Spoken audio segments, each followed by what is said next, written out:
Welcome, everyone. Welcome to Centerville City Council this evening. Tonight we have a special presentation to our first responders, which we're looking forward to. Like I said, this is the Centerville City Council being held here on December 16th at 7 o'clock. We just want to do a roll call first, and then we'll go into our special presentation. So let's do a roll call to make sure we can conduct business tonight, starting with Councilwoman Meekum. Meekum present. Summerhays present. Heenan present. Hurst present. Plummer present. Thank you. All five City Council people are present. We thank the public that's here. We thank staff that's here. We're going to change up a little bit. We're going to move our legislative thought from Councilman Summerhays to after the presentation and also our open session. So I will begin with a word of prayer. Our Heavenly Father, we're very grateful this night that we are able to gather as citizens of Centerville to celebrate this season, to celebrate the first responders, and to do the business of the city.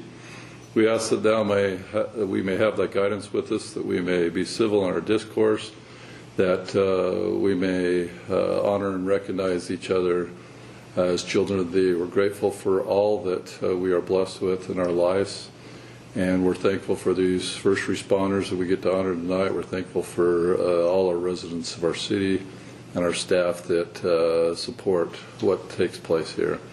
And this we say in the name of Thy Son, Jesus Christ. Amen. All right, so we will now start with a flag ceremony. All rise.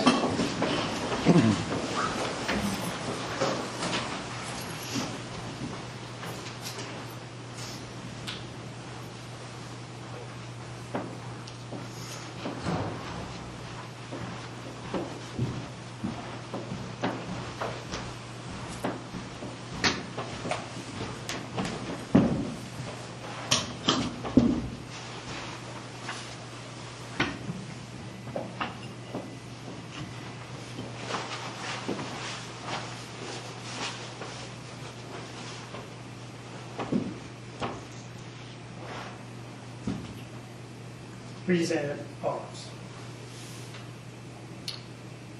Please join me in the Pledge of Allegiance.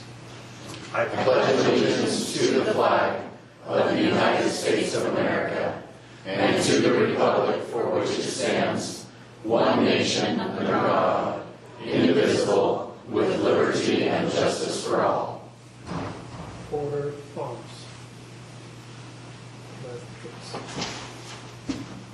Forward, march.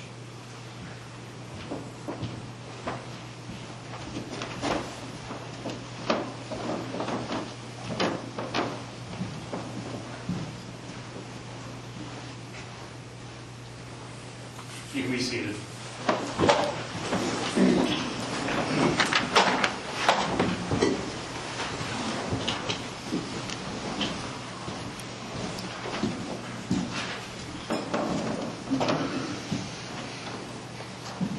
Come down here because we're also going to have our fire chief and our fire chief came, didn't he? There he is. Taking care of business back there. All right. Are you going to present, or is our battalion chief Gregory still going to present? I'm happy to say a few words about these professionals. Okay, great. I will begin, and then we will have some remarks from Chief Stewart, from our fire chief, and then remarks from Chief Ackerson, our police chief. And then we will have some gifts to the first responders and their families, presented by the Centerville Rotary Club representative, Darrell Olson. We thank the area merchants for the gifts, and we thank, of course, the Church Jesus Christ of Latter-day Saints Church Communication Council that's here tonight. John Hollington, his wife Sally, and the Princes, and is there any of your other group that's here as well too? They're the ones that are so great at putting this together. 3-4 years ago we had this our 4th of July, And then on 9/11, we had one morning ceremony here a couple of years ago around 9/11, and the fire and the police went out to our elementary and junior high and high schools as well too. I just want to give them my thanks. During my time as mayor, I've had the opportunity to be involved with when Chief Child retired in hiring Chief Ackerson, along with some of the staff and council. And we went through a process of putting that open to everyone. But Chief Ackerson did a great job and was promoted, and he's been our chief now for, what are we looking at here, Chief? About a year and a half, aren't we? And so we thank him, and we thank all his officers for their service. I tried to this year, at the first of the year, I sat down with Chief Ackerson, and we talked about some things that are taking place within the department. I have had the opportunity to go out on a ride-along with one of our officers, and that's always a great experience, and I learned so much that way as well too. Then with Chief Stewart, I was the chair of the fire board. The fire board is made up of the 5 mayors and a county commissioner that makes up the fire board. And when Chief Stone resigned here the year before last, I had the opportunity to head up that board that interviewed candidates for the fire chief, and we were pleased that Chief Stewart came through the ranks, and that he was promoted, and he's doing a great job as well too. So monthly I get to meet with fire board meetings. We just met last night with him. It's fun to get around to the various fire stations. When I was fire board, I got chairman. I got around to the 5 stations, and each station's unique in what they do. The one thing I haven't done yet is I've had a lunch with them, but haven't stayed overnight. I don't know whether I want to tackle that or not. They're laughing here because they're probably looking forward to that. They can pull some Boy Scout pranks on me or something, But We don't have Amended. Well said, Chief. So my thanks go out to all of them as well too. I love being over at Dick's when they come to do their grocery shopping, and chatting with them in Dick's and seeing them do their grocery shopping. So if you've never had the opportunity, get to one of our have a tour of our police department. Go tour one of the firehouses. They're very welcoming about doing that, and we just obviously we're all grateful for the service that they render to the community, and knowing that they're there and that they're available. So thank you, and we'll turn it over to the chiefs. Chief Stewart.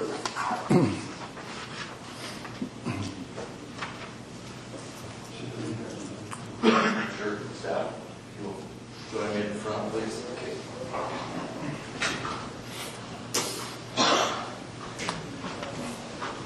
Thank you, Mayor and Council, for this opportunity. Thank you, John Hollingshead, for inviting us here tonight. I just want to say I wasn't sure that I was going to be able to make it here tonight, so I rushed my other commitments so I could be able to run over here, and Battalion Chief Gregory is relieved that he's not standing here giving this speech right now. But I just want to say a little something about these professionals that stand in front of you, starting on the far end. That's B.J. Davis. He's the engineer. He drives the fire engine. James Call is a paramedic for us. Scott Bredthauer is an EMT firefighter with us. Captain Jordan Hummel, Centerville resident, is a captain on the ship today. Battalion Chief Gregory, also a Centerville resident here. That he's over all 5 stations, and he wanted to join us here tonight to give this speech. But like I said, these gentlemen that are standing up here are truly professionals. They're highly certified to serve this community. And that's the only reason this fire service exists, is to serve the community. And we aim to do so every day with our mission statement of protecting life, preserving property, and exceeding the expectations of those we serve. So we're honored to be here tonight. I've seen each of these gentlemen in numerous situations involving stressful emergencies or extenuating circumstances or difficult circumstances. You know, we may be called to, you know, climb up Dual Creek and rescue somebody, or it might be the person wedged between the bathtub and the toilet that we're helping get out of their emergency situation. And I don't usually see these gentlemen uncomfortable unless we're in this situation where they're being thanked and appreciated. They are very uncomfortable with that because they'll tell you they're just doing their job. That's what you pay them for. That's what tax dollars goes for, is for this service. We're just doing our job. But that's not entirely the case. They're here serving, doing it professionally every single day and on every single call that they get called to. So on behalf of South Davis Metro Fire, I thank them, and I present them to you.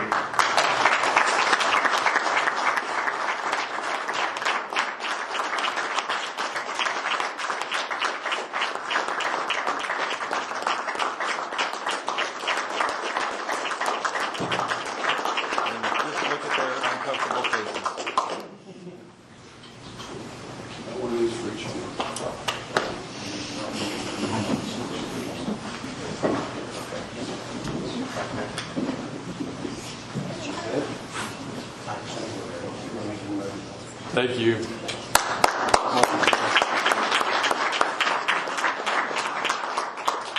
The other chief. The other chief.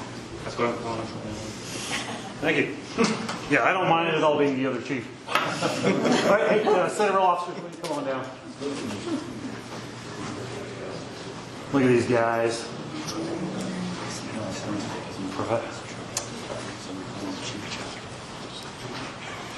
Okay, real quick. So we, Officer Justin Sear, Sergeant Sean McWilliams, Officer Stetson Ryan, not Ryan Stetson, but Stetson Ryan, Sergeant Jeremy Brown, Sergeant Dave Boucher, and Lieutenant Will Barnes. And I'm Chief Alan Ackerson. And we have 12 other officers who were not able to join us today because some of them are, you know, they're all home, or some of them are sleeping. That's one of the drawbacks of running a 24/7 service. We have a 20-man department here, and as a department today, I was kind of prepping for our new councilman orientation that's happening tomorrow with Rick Bangeter here. And so I was kind of going through some of our stuff as a department, kind of highlighting, getting ready to present to him, and I was blown away by the sheer number of subject matter experts we have in our department in all sorts of areas, and they spend a lot of time training and honing their skills, a lot of the time on their personal time. We usually do this event right around September 11th on around, and it's a great time. It's a great time to remember our first responders. But what I love about Centerville is it's not just September 11th when we as a community recognize our first responders. It's year-round, and it can be December, and we're recognizing them.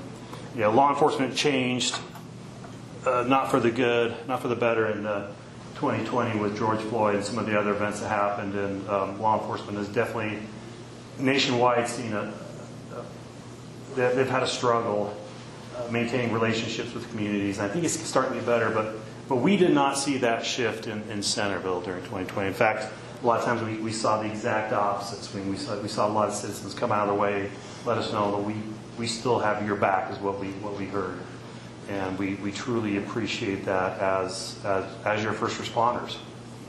And we're definitely here and very happy to have our second responders here joining us here today too.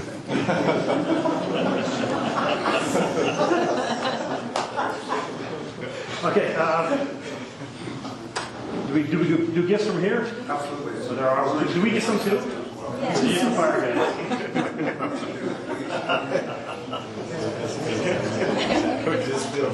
Yes.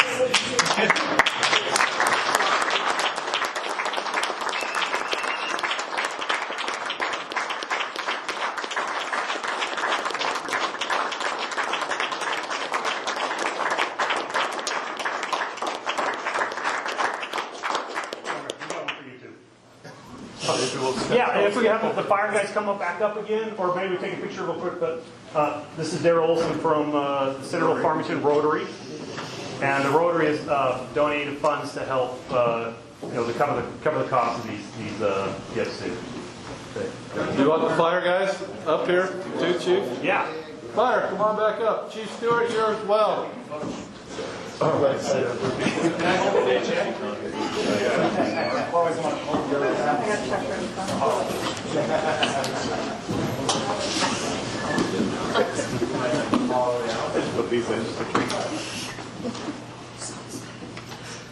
ahead, Rory, tell us some of the things you've done for this.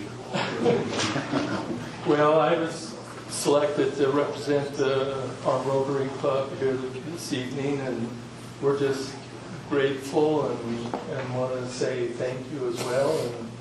And as part of that, we're able to contribute $1,000 towards the gifts and recognition of our first responders. And I'm glad to be a part of it.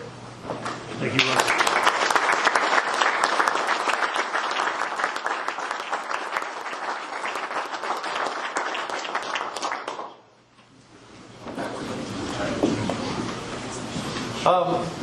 Once again, One more item. Do you have a second? come on up. Well, we're going to have welcome up the Church of Jesus Christ Latter-day Saints Church Communication Council rep, my good friend John Prince here. So come on up. Thank you. It's a pleasure to be here tonight with you, and particularly with our first responders that we're so grateful for. And I'm glad to hear that they recognize or appreciated not only 9/11 time, but year-round. We just want to tell you a little bit about these gifts. Pardon me. It's a beautiful waterproof bag with a waterproof seal inside of it that can be removed, so they can just be used for packing or other different purposes. But inside there is a blanket and a loaf of bread and a goodies bag, a bunch of different assorted goodies. And then there's an envelope on each one of them. And I would like to be the first to express our appreciation for local merchants in our entire area here. Diane and I and a number of other people went out talking to them, soliciting, and when they learned what the purpose was and who these gifts were going to, they were very generous and very kind. So we got well over $3,000 of gift cards that are all spread out amongst these different gifts for them, the officers and their families to enjoy. And please know how much we do appreciate that you have our back.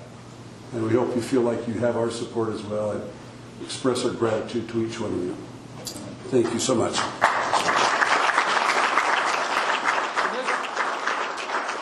This guy is Rob Prince, not John Prince. Not only is there a John Hollingshead, but he has a son named John that my son used to hang out with. So every now and then I find myself calling him John, but it's Rob Prince.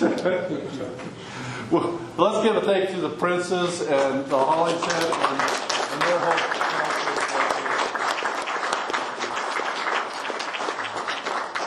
And it sounds like there's a rivalry, first responder, second responder. You guys it's kind of like BYU, Utah. Choose whether you're BYU or whether you're Utah. Okay. So, thanks again. Thank you. Wonderful evening. Did we get everything, John? Well said. Thank you. All right. Thanks.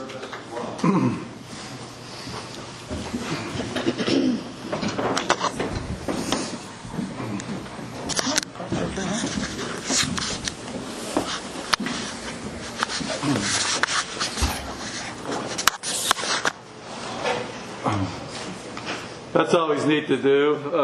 Tonight we have a legislative thought from Councilman Summerhays, and this is his last meeting, so we're looking forward to what his thought may be tonight. Hopefully it's not too bad a roasting, but deep thoughts or something. I think that was exactly. a long time ago. So you have the floor. Well, thank you, Mayor. Definitely mixed feelings this evening. I remember 2 years ago, about this time, when Bill Ince was leaving, and he gave a little bit of thoughts.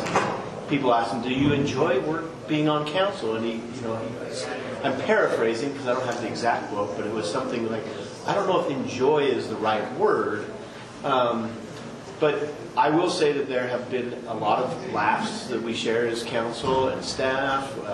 We have some fun. We maybe get frustrated with each other or frustrated with policy decisions we have.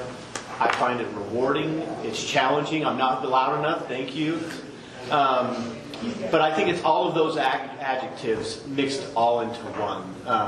I think I share same sentiments that after city council meetings, you come home at night, you've done almost 5+ hours on some occasions, and your mind will just not stop. And so there's a lot of sleepless nights because you want to make the right decisions, you're read over things, you want to just do what's good for the community. I just feel like it's a huge honor and privilege that I was able to take an oath of office, to be part of crafting policy, to do homework, to do research, to be able to make decisions on a percentage basis. Very few individuals have this opportunity. Some seek it out. I didn't seek it out. People wanted me to do it, and I don't know, I just ended up here. So I think also what I really wanted to highlight tonight, are the relationships that I have been able to have because of this city council position. I've been able to serve on the South Davis Rec Center District Board. I've served on our Trails Committee as the council liaison, obviously on staff, and the staff member there, obviously with council, and just as staff. I think the unexpected, not necessarily that I didn't expect friendships, but I feel just like great friendships with every member of our staff. And I just think so highly of each one of you. I think you are so amazing in every position that you are in. So I think about Bruce and the Parks Committee and just the quiet work that they do. And Haley, you were at the Rec District before even coming here. And we have Chief Ackerson, who I was privileged to be part of that hiring process and to see what goes into that. And obviously we have the rest of our officers. I was able to serve with Dave on our tattoo committee, and he's been fortunate enough, or my wife was fortunate enough to work with him on our 4th of July committee. Just so great, and have Will as our lieutenant. Mike, I can't wait to go have rolls at Mike's newly remodeled kitchen house. And our whole public works staff. Dave Walker will live in infamy as our wonderful correspondent, videographer at the Churchwell, and we have such an amazing staff on our water with Steve Hunt, our drainage with Cameron, and our streets with Mark. Kevin Campbell is just so quiet, and yet he secures us millions, I'm not exaggerating, millions of dollars of grant money that saves us as a community through his efforts. I was so impressed as a council member. I'm a finance nerd, I'm a numbers junkie, and when we went through our first budget process, and as we went through 4 different budget processes, I can't speak highly enough of our finance staff and the way that they handle things. Nate is just, you're awesome, Nate, just fantastic. I was able to be a part of the process of hiring Mike Eggett. We went through a lot of rounds, and it was a challenging process. We just never felt settled. And for me, the hiring of Mike Eggett, who's not here tonight, was just, I think, a fantastic hire, and I just so excited for his future. Jennifer, Lisa, I've been with you probably the longest, because I served on Planning Commission 3 years prior to being on City Council, and what a great mentor you've been to me, really. You're so great. And Brent and Bryce, to be able to pick up a phone call and always just think out loud and think openly, it's just a true blessing. You as staff may receive more calls or interactions with our city members than even frankly we do, because we live in our neighborhoods, and yes, we have relationships outside, but you're the ones taking phone calls. You're the one out in the streets or in the parks or doing police duty, and you're our deep connection. So when you bring agenda items to us, I feel like those are things that make our community great, and I really, really view that. And I think of what it would be without these amazing staff members. And I think I shared this a year ago, so forgive me if I'm getting old and repeating myself, but it's the line from It's a Wonderful Life. It's a great time of year to see that one. I'm maybe an old soul, but I love that movie. And Clarence the angel says, strange, isn't it, that each person's life touches so many other lives. When that person isn't around, it leaves an awful hole, doesn't it?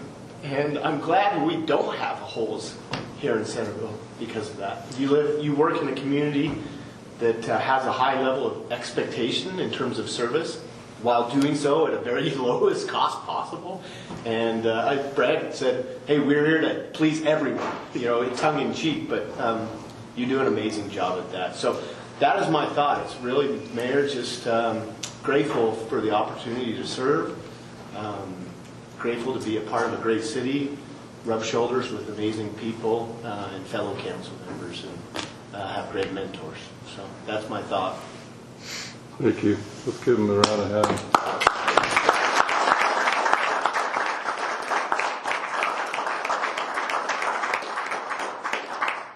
So I'll miss Councilman Summerhays.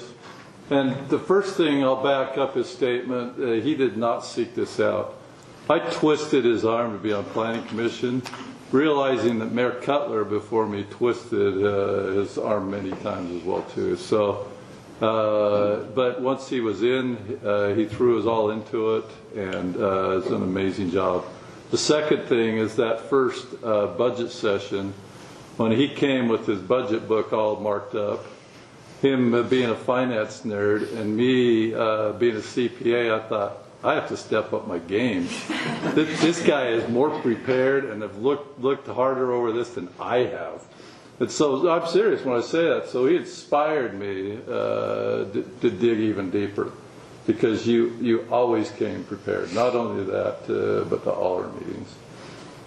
So thank you. And then, of course, the third thing, and I just spoke to with him today, is he and a couple of others, their work on the rec center that was seriously having some financial trouble. And I knew it was. 4 years ago, I was going to appoint myself or Spencer, and I just felt that he would be better. And him working with a couple of other members of that committee have done a wonderful job there. That's just three little things. Besides, obviously, I didn't even know Spencer Summerhays before I called to ask him to serve, and now I'm getting. How long were you planning commission? 3 years. 3 years. Yeah. So now 7 years or so. Seems like I've known him my whole life. So so thank you. Yeah. So anyway, you have your chance tonight to put your last stamp on everything. What we like. You make all the motions. Yes.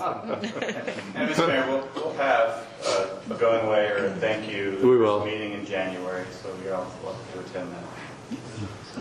We will. So you guys have something to live up to budget session wise. So I stay challenged. Okay. So thank you. All right. While Brent moves that over, so we can do our next portion. We jumped around a little bit, so I don't want to miss anything. So yeah, I think we're good. So now we're at the open session part, and that's why Brad's moving that over. If any member of the who is attending tonight wants to say a thing or two, we ask you to keep your comments to 2 to 3 minutes. We do not have. Yeah, it looks like anything's fair game. Just like I say, keep your comments 2 or 3 minutes. We do have some people here I know for other things on our agenda, like the gun range lease agreement we're going to be talking about, and but we don't have any public hearing issues, so I'm not going to tell you to hold your comments off for any public hearing issues. So if there's anything that anybody wants to say, please come up and just identify yourself and where you're from, and try and keep your comments to a couple minutes. And sorry, please speak loudly because our microphones You are bet. not working tonight. Good evening, Mayor, City Council members. My name is John Acton. Pleasure to be with you this evening. I'm a resident of West Point, and the reason why I'm here is I'm seeking your support as the next Davis County Sheriff. I lived in Davis County for over 25 years of my life. I lived outside the state, 3 different states. I've lived outside this country, and there's nowhere else I'd rather be to raise my kids. My 4 children have been married 15 years, and this is the place that I love, and there's something special about it. The more I leave this country and this state, the more I want to be back here. My concern is preserving that future as we face many challenges in the next day and age with cybercrime, with AI, and with the drastic advancement we are seeing. I have the absolute privilege of being able to serve at the city level as a part-time firefighter paramedic in North Davis Fire, full-time with the Sheriff's Office as an Internal Affairs Investigator, and within the Utah National Guard, where I spent 14 years, currently intelligence officer with them. And I do hold this officer clearance. As I said, I do love this profession. I love working in public service, and I love being able to be challenged and be able to find issues and problems that we need to fix. I believe in small government efficiency and using the taxpayer dollars to the best amount possible. I know that is one of the big concerns recently. My main key points is 1, protecting our kids and seeing that they have a good, prosperous future. My second one is making sure that we stay hard on real crime and that we don't provide allowance to criminals within our society. My third one is upholding and supporting the Constitution of the United States and the Constitution of Utah, which I have sworn an oath about 7 times throughout my careers, in the various careers that I have. And the last one, but not least, is working with other elected officials within government, because I believe that the Sheriff's Office and no one entity has all the right answers, that we need to be able to depend on each other and to be able to have good communication and collaborative efforts to be able to address all the problems that we're facing, because there's no silver bullet to be able to address and complete these. I've been going around to all the city councils within Davis County, meeting with all the mayors, meeting with all the city council members, all the state representatives, all the police chiefs, as many as I can meet with, and I'm not stopping anywhere soon. I understand that these relationships are really what's going to solve the problems of tomorrow. But I thank you for your time. Have a good evening. John Acton. If I may, could I just leave a few cards and you guys can pass it around? Please feel free to reach out to me. I'm more than happy to talk with anyone. Thank you. Thank you, John. Chief told me he'd be coming tonight. We've had people run in the past do that. For those of you who don't know, the legislature 2 years ago moved up the filing period from March to January, so that first few days of January is when all our candidates will be filing for elections next year. That would be county candidates and state candidates, and so that filing's coming up, and sounds like we're going to see John going in and putting his name down as one of those candidates. So thank you. I love your mayor. Don't tell him, but he might be my favorite, but from your city. But West Point's a great community. So anybody else on the open session? Okay, if not, we will move on. We did the first responders. Let's go to our fiscal year 2025 audit report. So I know that I can see some other finance people here, so this will be right up your geek street with me as well too, our audit report. So this is Nate, our finance director. Nate, turn it over to you. Thank you, Mayor, and good evening. As the Mayor mentioned, we have our presentation of our fiscal year 2025 auditor's report, as well as our accurate financial report. This is a long process. We started, probably officially kicked off on July 1st when we had auditors come out and work with the water department on an inventory audit. And compiling this report, as you can tell by its size, is a big team effort that involves every department in the city. And we have a great team here, and they did a great job in helping us get the information to keep our information accurate. We have Martha Hayes from Larson & Company, who are our independent auditors, here to present their report. Before she does, I just wanted to let you know that we did have a presentation from Larson Company with our audit committee last week, and they unanimously recommended acceptance of the ACFR and the financial report. And lastly, I wanted to also recognize we have Marcus Arbuckle here with Keddington Christensen. He does a lot of work compiling this financial report, which is a ton of work, and so we thank him and his staff, and again, we thank the staff at Larson & Company. They're great to work with, and they do a great job. So with that, I'll turn the time over to Martha.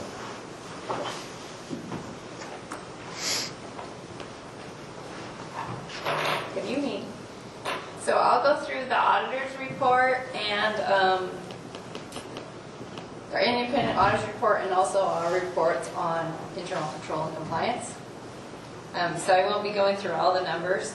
I'm sorry if you guys, finance guys, are really sad about that, but we probably don't want to spend that much time. We have a packet. Yes, we have it in our information. All right. So we have audited the financial statements of Centerville City as of June 30th, 2025. And in our opinion, the financial statements are fairly presented in accordance with generally accepted accounting principles. So this is a clean or unmodified opinion. We are able to issue this opinion because we comply with the auditing standards generally accepted in the United States of America and government auditing standards. Those standards require that we are independent of Centerville City and meet other ethical responsibilities and obtain sufficient appropriate audit evidence upon which to base our audit opinions.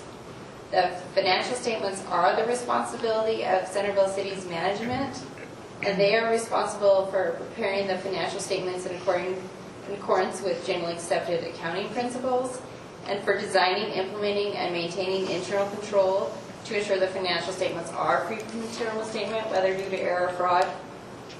Management is also responsible for assessing Centerville City's ability to continue as a going concern within 12 months from the date the financial statements from our financial statement report.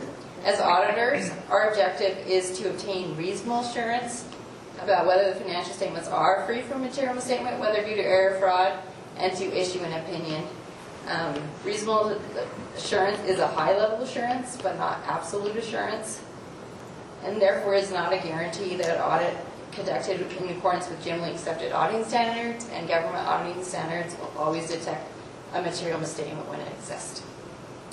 In performing our audit, we exercise professional judgment and maintain professional skepticism. We do a risk assessment to identify the areas where we feel the greater likelihood for material misstatement to occur, whether due to error or fraud. Those areas include improper revenue recognition, cash disbursements because you are dispersing public funds, and management's override of control. We also gain an understanding of internal control in order to design our audit procedures, but not to give an opinion on the internal control. And we evaluate the appropriateness of accounting principles and the significant accounting estimates, and we review management's assessment of going concern. As you're aware, in the CAFR, there is a lot of information, required supplementary information, including the MD&A and other schedules, and we do not issue an opinion on those schedules. So any questions on our opinion on the financial statements? All right. As I noted earlier, we also look at internal control to design our audit procedures. If there are any findings in internal control that we found as a result of our audit procedures that we consider to be significant deficiencies or material weaknesses, we need to make you aware of those. We are pleased to report that we did not find any deficiencies in internal control that we consider to be material weaknesses. The results of our test of compliance also disclose no instances of non-compliance that need to be reported to you. In addition, we do test of compliance with state compliance requirements. There are compliance requirements that we test annually, and the ones that we test every 3 years. And we just did the annual procedures this year. And those include compliance requirements regarding budgetary compliance, fund balance, justice court, restricted taxes and related revenues, fraud, risk assessment, and government fees. And the result of those tests disclosed no instances of non-compliance. And finally, we had no difficulties that we encountered during our audit. We appreciate the finance team and also Kennington and Associates for the preparation of the CAFR. All of the proposed entries were approved by management. We didn't have any disagreements with management, and we have nothing else to report with those charged with government. So, any questions for me? Can you just explain, Marcia, for you or Marcus, for council? They probably heard it before, maybe not all of them, or public. And I don't know that we had any this year, but in addition to your regular audit, there's a single audit as well too that may or may not apply. Is that correct? Right. So there was not a single audit this year. A single audit is required if you expend government funds over $750,000 during the year. So if you have like state grants, those are not required. They're federal grants. Right. So there was no single audit that was required this year. I think we had one last year, the year before, or something like that, didn't we, Brent? But so we'll more likely have one next year with the Oak Ridge tank. Yeah, with the Oak Ridge tank going on the hill, that we got federal funds that we will probably spend over $750,000. Yeah, and going into that reservoir. And that increased up to $1 million. The threshold now is $1 million. Yeah. So, yeah. Other questions? Do we need approval, or is the audit committee approval enough? Or do we do an approval from... I think we should have an acceptance of this audit as well. Yeah, I think it'd be good from council. So if no questions, do I have somebody want to put a motion? I'll make a motion to accept the fiscal year 2025 audit. Second. A motion to second. All in favor, aye? Aye. Oh, I'm not voting. Nay. I got to vote last week though, because I'm a member of the audit committee. So I got to approve the audit too.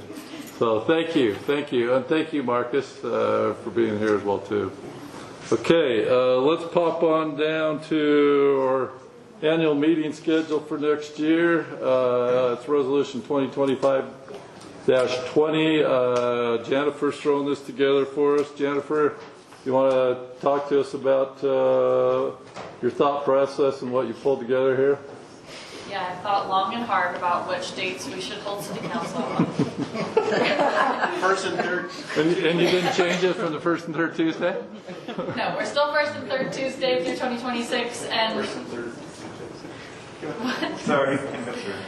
the only change is November 4th, which is pushed to the following Wednesday for election day, as we usually do. But besides that, yeah, pretty straightforward. So we just need to adopt this. Obviously, throughout the year, sometimes meetings get canceled or rescheduled for various reasons, but this at least gives us a baseline for the year going forward. So that's all. So you found that the first and third Tuesday didn't disturb you in Cole's date night then? So you're good? Okay. Okay, you see it there in front of the dates. Do we have a motion to approve that resolution? I really don't want to. Ever. I am looking I know at you she's looking at every me, but time. I'm sure Robin could make a motion. We're going to celebrate you. Yeah, we are. Oh, okay, well, I'll make a Go for it. motion that we approve the 2026 meeting schedule. I'll second. All right. That means you have to attend the meetings. Remotely, just watch them. I'll watch it on YouTube 1.5 speed. There you go. All in favor, aye? Aye. Opposed?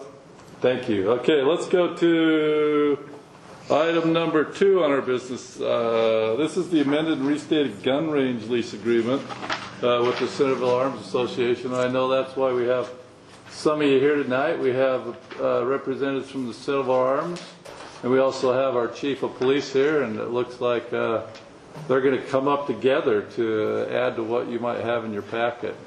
So, Good evening. My name is Val Steed. I am a Centerville resident of over 40 years and also a Centerville Smaller Arms Association member of over 15 years. It's a pleasure to greet you this evening and talk about a few issues. Council, Chief. We've worked with Chief, I got to tell you, we have been thrilled with the discourse we've had with both Chief Ackerson and also with the Centerville Police, everyone that we've worked with. You need to state that up front, as well as also saying, Spencer, we're going to miss you, seriously. Thanks for all your help and tough questions. We had to address a number of very, very tough issues. I think we got through those pretty good, and I appreciate his support and also his issues, because those are legit. So, management of Centerville Small Arms right now was formed, kind of reorganized about 10 months ago. So the group that we have here and some others kind of managing things, moving things forward about 10 months ago. At that time, we were asked by the city to do a number of things. Number one, so that we have the schedule so that we can share the common schedule with the police department, which I believe we've solved that now. We have a Google shared calendar, all working well there now. And I'm thrilled that some of our members are very good at that kind of technology and helped us out a lot. We also were asked to locate a water runoff analysis report, which I don't believe we've found yet. I don't know if Brad or anybody's seen anything there. We're still looking for that particular runoff analysis report. It's done about a year ago.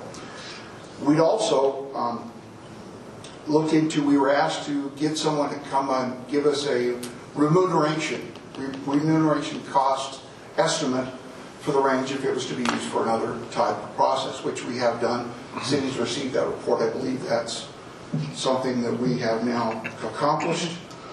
We were also asked to look into getting a $3 million liability policy for the range. And that's where we'd like to start a little bit of our discussion this evening. I'd like to bring up the Honorable Judge Clay Stuckey and have him talk to you for a few minutes. He has more experience in this than I do. If I may give you just a bit of a background, because I'm going to proffer a little bit of an expert opinion that I hope you'll accept as an expert opinion, but I probably need to lay some foundation for that first. Even though most of my professional career has been practicing law, I have also owned and operated several large gun stores, and when I practiced law, I was the attorney for many of the bigger, more developed ranges in Utah. So I've had a broad legal experience and then operating experience on gun range. Right now, I'm a principal partner that owns 4 commercial gun ranges, indoor gun ranges in Utah. Those 4 gun ranges have 4 separate landlords, each with a very serious pecuniary interest, of course, in making sure that they're covered with liability.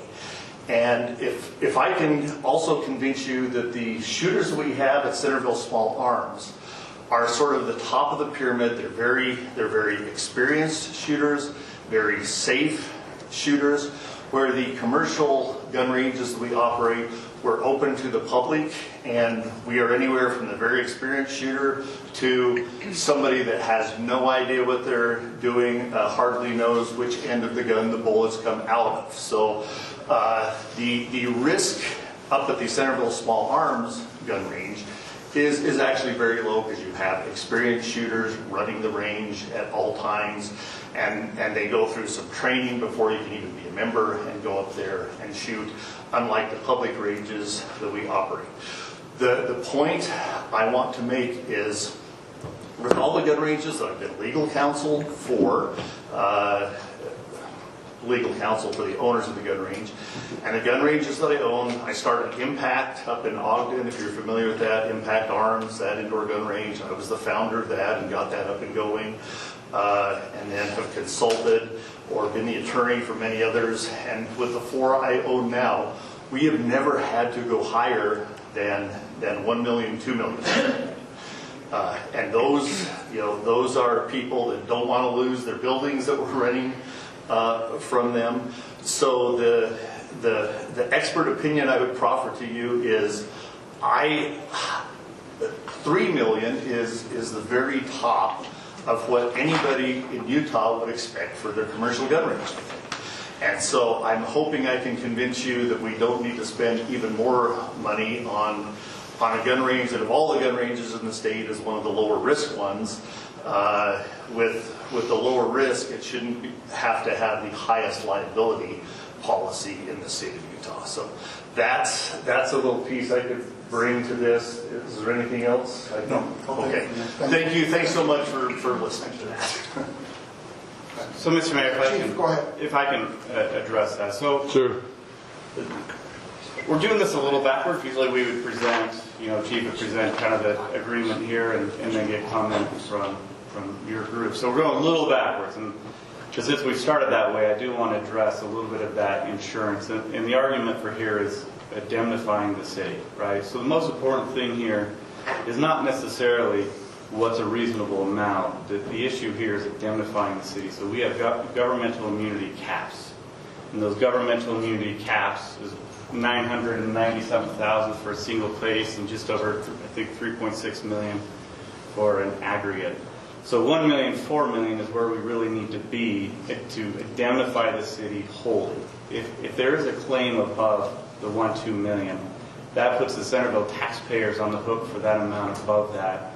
And if there's a larger lawsuit, then we're part of that larger lawsuit. So it's not about whether it's reasonable or costly. It's about indemnifying the city, the taxpayers, the Centerville city residents from any negligence that might occur based on the use of the Centerville small arms. So it's not asking for more because we feel it needs to be covered, but we do need to indemnify the city from the actions of the Centerville small arms. You could have the best shooters up there, but the taxpayers really need that protection and indemnify from. That's where it comes down to. So from a personal comparable, I guess, from my professional life, our standard lease forms in our commercial real estate are 2 and 5. And when you're talking about governmental property versus private property, those are two different things, right? So we have governmental that we have to protect, and generally government, when there's lawsuits that occur against the government, it's generally higher than that occurs against the private sector. And so we do need to indemnify. That's a basic requirement, at least my recommendation, is to make sure we indemnify all Centerville City residents from any negligence that occurs on the range. And so leaving that gap of $2 million to $5 million and get a lawsuit $3 or $4 million, then the taxpayers are paying that $1 to $2 million. And that's for something that Centerville Small Arms Association members can participate in. So council, if you have questions on that, keep your questions from that. Before we go back to Mr. Steed, I want the chief to go through what you wanted to go through as well too, because you came up obviously to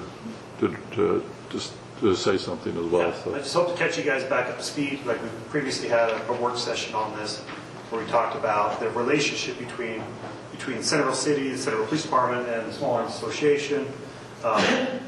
And at that time, we got direction from the council to work out a lease agreement with the small arms. So we've been working towards that, and so we've had meetings with them. We've had meetings with the Trails Committee, the small arms, and so we bring to you an amended lease agreement. So basically, the lease agreement we started in 2013, and that one actually ends December 31st. So here in a couple weeks, and so. Tonight we would like to work through this lease. If not, then we look at other options because one way or another we need to do something before the end of this month. And so some of the major changes, we've already talked about insurance. The liability limits are going up.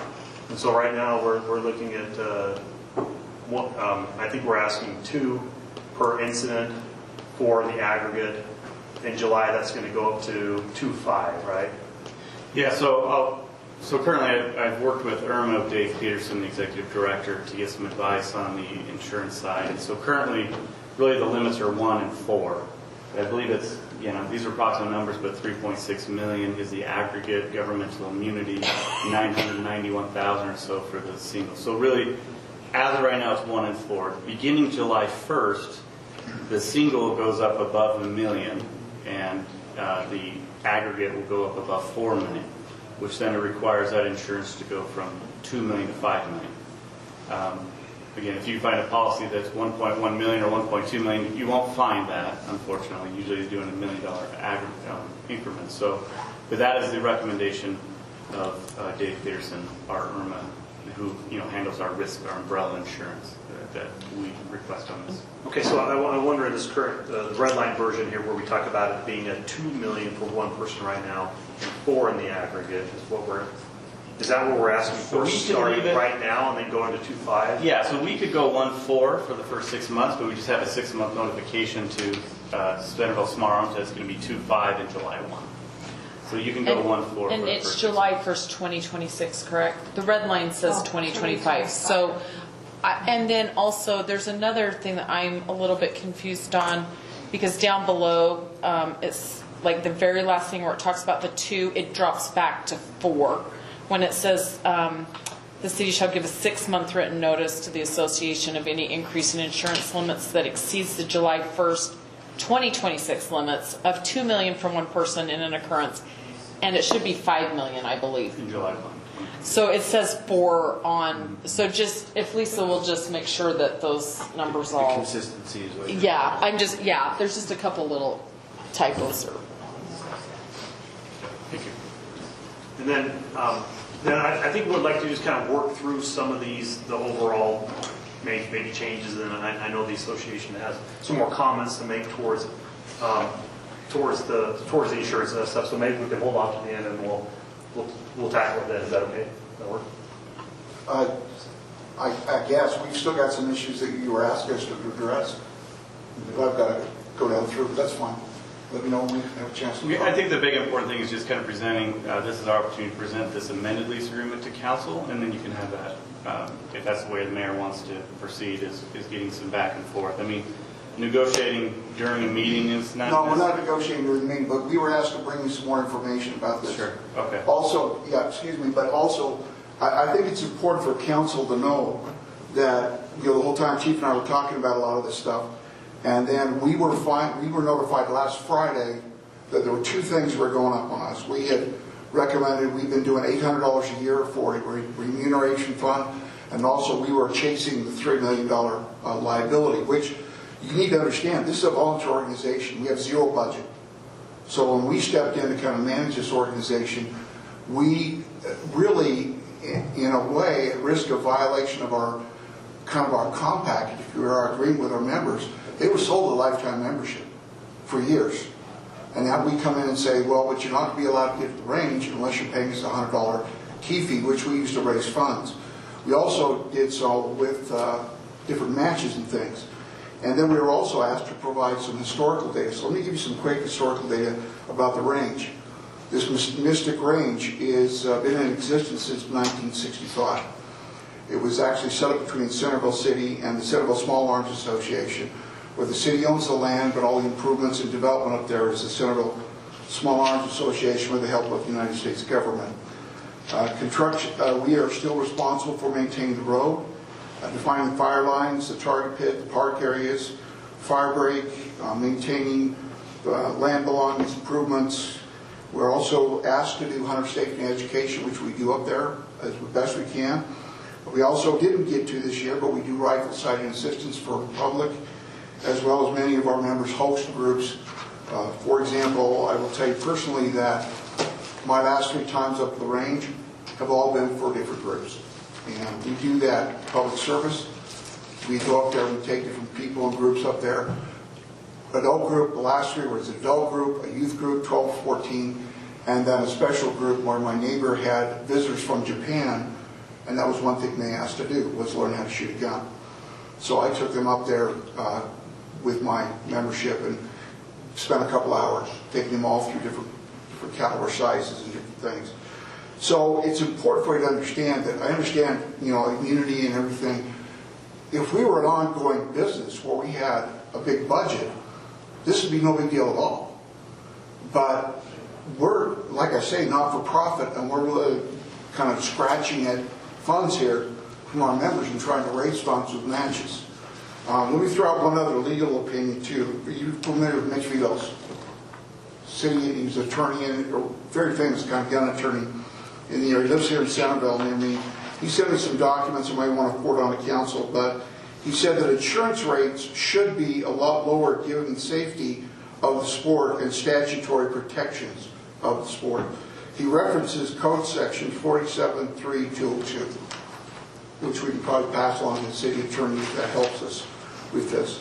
Because what we believe, what we're trying to ask for, there's volunteers up here in this range trying to raise funds, keep this organization going since 1965 and keep the tradition going, is that we believe that the 2 to 5, we're fine with the,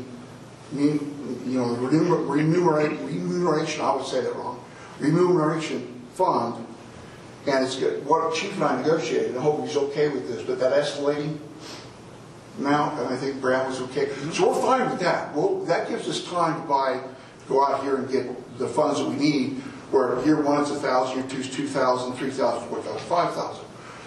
We can get there with matches and other funds to get there without having to go into our members' pockets.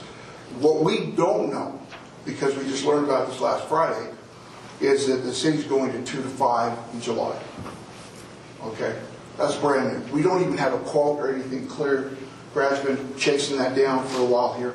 So, what we would like to do is we'd like to see if we could stay with a $3 million liability, and I know you've got your other reasons and issues. I was asked to also mention a few things we've done since we've kind of reorganized.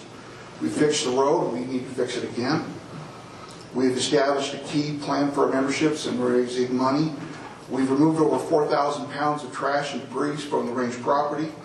In 2025, more than $4,000 we spent of money we tried to collect from different places to fix the road, which we've got to go back and fix again. And we're looking at probably, I believe, Brian, you think $8,000 to $10,000. We're going to have to try to dig up somewhere to repair the road, seriously repair the road, do not patch things up, but do it right, resurface property. And we, very proud to say that we have a very, very strong relationship with Viewmont High School. In fact, we changed policy and we've, I think, responded to all of the Chief's concerns with different policy and times and things. But the big thing I think I'm really proud of is our whole leadership board, the minute I mentioned it to them, was that whenever Viewmont needs to get up there, we'll just shut down the range. It's theirs totally. And they own it for the time and period they're up there. I'm very proud of that, because that makes sure that we don't have any problems between groups. So that's kind of our position. We're not trying to be contrarians, but we want to make sure that council understands this is not a really for-profit organization. And we're kind of scraping through with what we have. Suddenly now we get a big budget item in July to go to 2 to 5. I don't know how, honestly, I don't know how we'll get there right now. And I am a CPA by background as well as Mayor Clark. So we will do whatever council wants us to do. Brad, if you guys absolutely have to have 2 to 5 starting in July, I think we finally got the 1 to 3, right? Brad, we've got that covered? Yeah, we have that covered. We're ready to go January 1 with 1 to 3. And in July, if we got to go 2 to 5, then that's going to be something we're going to have to chase. And one way or another, we'll get the funds. But that, I just want council to make sure they understand that we don't think it's necessary, and it will be a challenge. So I want to ask Chief, and I want to ask Brent and also Lisa a couple of things. Number one is I'm getting mixed signals as far as who is using the range, okay? Mr. Stuckey said that they're all trained, it's just their small group, but so I'm thinking, okay, it's their group and our officers. But now I'm hearing that they're taking guests up there as well too, so it's more than their group. That Viewmont High is going up there, or yeah, let me address that, man. Viewmont High needs to go through our range to get to the V. The V. Oh, okay. They're not. They don't have a Viewmont High club. Okay. Yeah, we're not. We don't have any new. oh, they probably really need it. Gun safety class in high school would be great. Because, I didn't like shutting down the range and let a teenagers run wild up there. We give them access. I should have clarified that. And, they paint the V. They can have events up there. They sometimes come to us and say, I've got this person's got to get up there. I think one person actually wanted to remove a rock. Something crazy. We shut down the range for that. That's what's going on up there. Anytime we have guests, it's either Centerville Police or one of our members and somebody that they're with, a guest they're with. So our member has to be there looking over their shoulder at all times. Okay. And I don't want to put words in Chief's mouth, but I know that, Chief, you've always said that you've had a good relationship with the Centerville Small Arms up there, okay?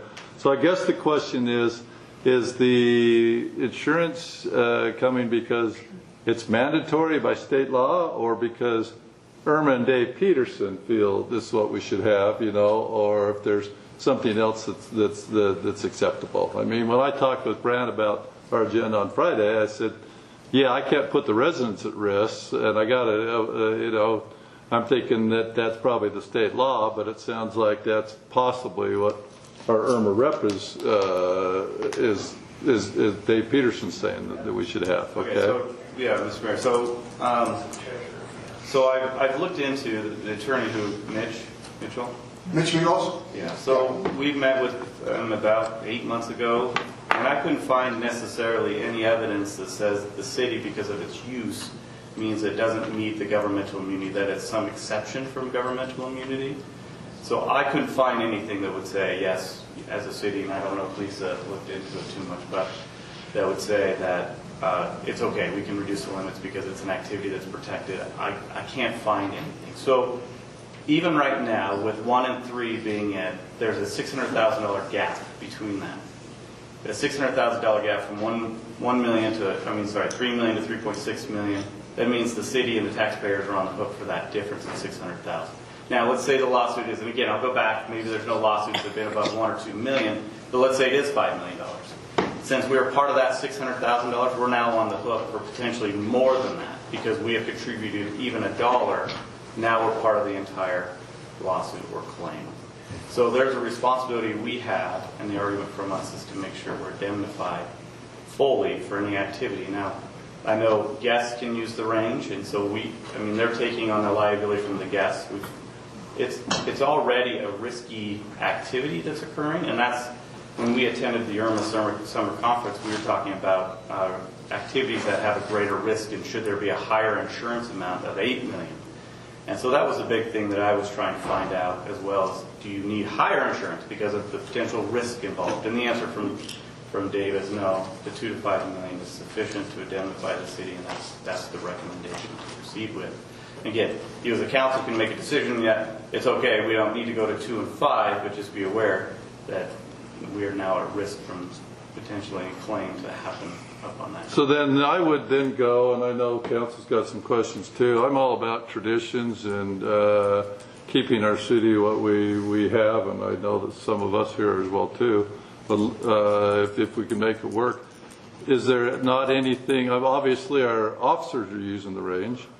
If the Centerville Small Arms weren't there, we have to have some liability, some insurance coverage if our officers are using the range. If it's going to be, so can it not be a combined type of policy? I'm just seeing how, because we would have to have insurance if it was just our officers up there, right? So our officers are covered with our insurance. We're self-insured, so keep that in mind. We are self-insured, and we have umbrella insurance that we purchased through Irma. And if I could interject at some point, that's the answer, Mayor. Your question was, does the law require? I can tell you emphatically, no, the law does not require the $5 million. What we're talking about is advice. Well, I'll let you speak, and could you let me speak at some point? You interrupt me first. Mr. Henson was, okay, Brant was speaking. You're correct. Let me. Brant was speaking first, so let him finish, and then we can come back out there. So I'll go to the question. The state doesn't necessarily require it. The law does not require it.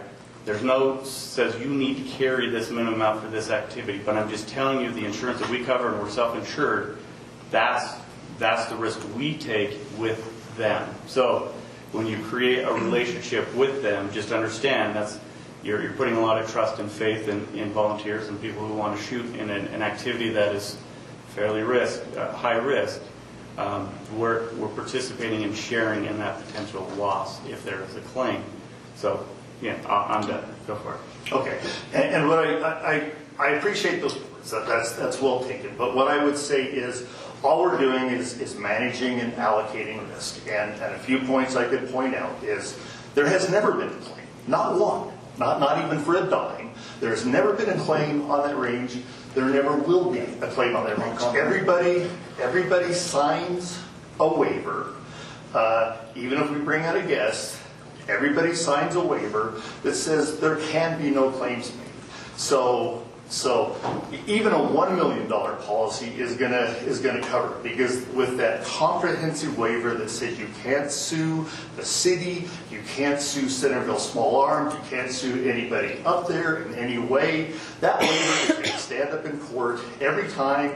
And if we have $1 million, and I know because I work with plenty of plaintiffs' law attorneys who are in my firm that I've managed, they're going to take that $1 million policy limit every time. So what we're talking about is having several multiples of extra risk. And sure, if we had unlimited money, yes, let's have a $1 billion liability policy, because then nobody's ever at risk. But I'm telling you, even at a $1 million policy, there is zero risk that a Centerville taxpayer will ever have to pay a dime, because that waiver will stand up in court. And then anybody bringing a lawsuit, their attorney is going to say right away, let's take that $1 million. But you do have an umbrella policy because the police officers are using the range. So even if our $3 million policy that we secured isn't enough, you do have insurance that covers anything over that. That liability policy would kick in before it ever gets to it. Now, I agree with you from your perspective financially. Yes, would it be good for us to have as much insurance as possible? But that's where Val is talking about. We just don't have unlimited funds. And if you really do think that our funds are best spent on like a $2 million, $5 million, I don't think it is best spent there. I honestly believe our money we'd better spend improving the road and doing some of the other things you'd want us to do. But there will be a breaking point in how much we can do, because this is a bunch of volunteers trying to raise as much money as we can. We don't have deep pockets. It's not a commercial enterprise. It's all volunteers putting up money to shoot up there. And at some point, I guess, if we don't have enough money, we have to go away. Then the city is covering all those costs without us. At least we're contributing something. And that's where I like where you were going, Mayor, because maybe we can, if the city really does think that it's got to be 2.5, that's just the best practices from a risk management perspective, then maybe the city could give us part of that money. Or you could cut out some of the other costs that we've got in there so we can afford the 2.5. We'll do our best to come up with that money, but the concern is we're not 100% sure we can. Okay, I want to hear now from Chief what you had left to say, and then I want to hear from council members, because I feel I've been framing and asking a lot of the questions, and we haven't had council input. Thank you, council, for being so patient. Chief, do you have? Could I make one quick? Let's let Chief finish first, because we've heard an awful lot from your group, and Chief's been very polite and considerate here, but I want to hear what he has to say, and council as well too. Yeah, obviously. And if we get anything wrong, you'll have your chance. Go ahead. Yeah, thank you, Mayor. I'd like to just keep going through it. The changes, we have a kind of overview of it, and obviously the discussion on liability on insurance is a big part of it. But we worked through a time of use schedule, something we have not had in the lease, that they've had their own rules, and we've had some complaints over the years, and so now we've instituted, and I will say as an association, they did institute and change their own internal rules of use for hours of use. And so, but we're just throwing that in the lease now from 8 a.m. to sunset. So we're initially asking for a 5-year lease with an additional 5 to be considered at the end of the first 5. If I can say, the argument for that is we recognize the investment that Centerville Small Arms is making into it, that But we just want to kind of have that temperature check at 5 years to make sure everything's still going as well. But we recognize the investment that it's taking. I appreciate Val and the conversations we've had. Honestly, I feel more trust and faith than I've had in the past because of conversations in the new board. Anyway, it's been great. So let me start to interject. But that's what we're talking about. 5 to 5, recognizing the investment they need to make. And then we talked about remediation right now. The small arms have been putting in $800 a year. Our fund is up to $9,000.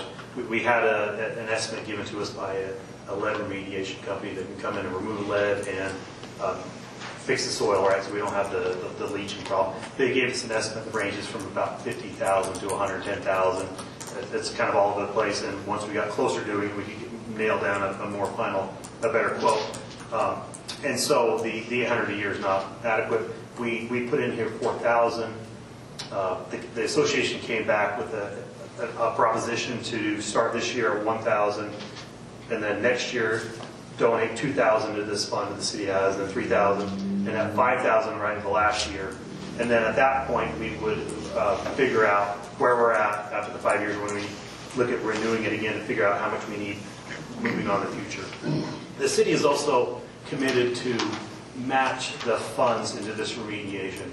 And so we'll say that we would propose to the council that that's the big change. In the current agreement, it's fully 100% borne by the Centerville Small Arms. And we definitely don't think that's fair. So we throw a lot of lead down range as well, especially our organizations that use it, our other agencies that use it, that we do feel that we should bear some of that responsibility. So that's a big change in this agreement as well, that we actually cost match 50% of that. So if there's $9,000 in there now, we match that 9. If they put in 15, we put in 15, but we match what's going in. So then we get to that 50,000 or close to by year 5. And so after that, it's maintaining, and then we'll see what the rates will be going forward after year 5. But I believe the city is responsible, and that's the recommendation that we have to council. We'll put in the budgets going forward that it shouldn't be fully borne by Centerville Small Arms. I do feel that was an unfair requirement of them since we use it quite often as well. Just to clarify, that's moving forward, we're matching. I'm okay matching what's already in there as well. Okay, that's not. That would be a separate thing we'll discuss with the budget amendment. Okay, Chief, more? And those are the major changes. Everything else is rolling forward from the previous lease. Council, you've been very patient. Questions for Small Arms or Chief or Brad? I have a few. I have several as well. Go ahead, Shaven.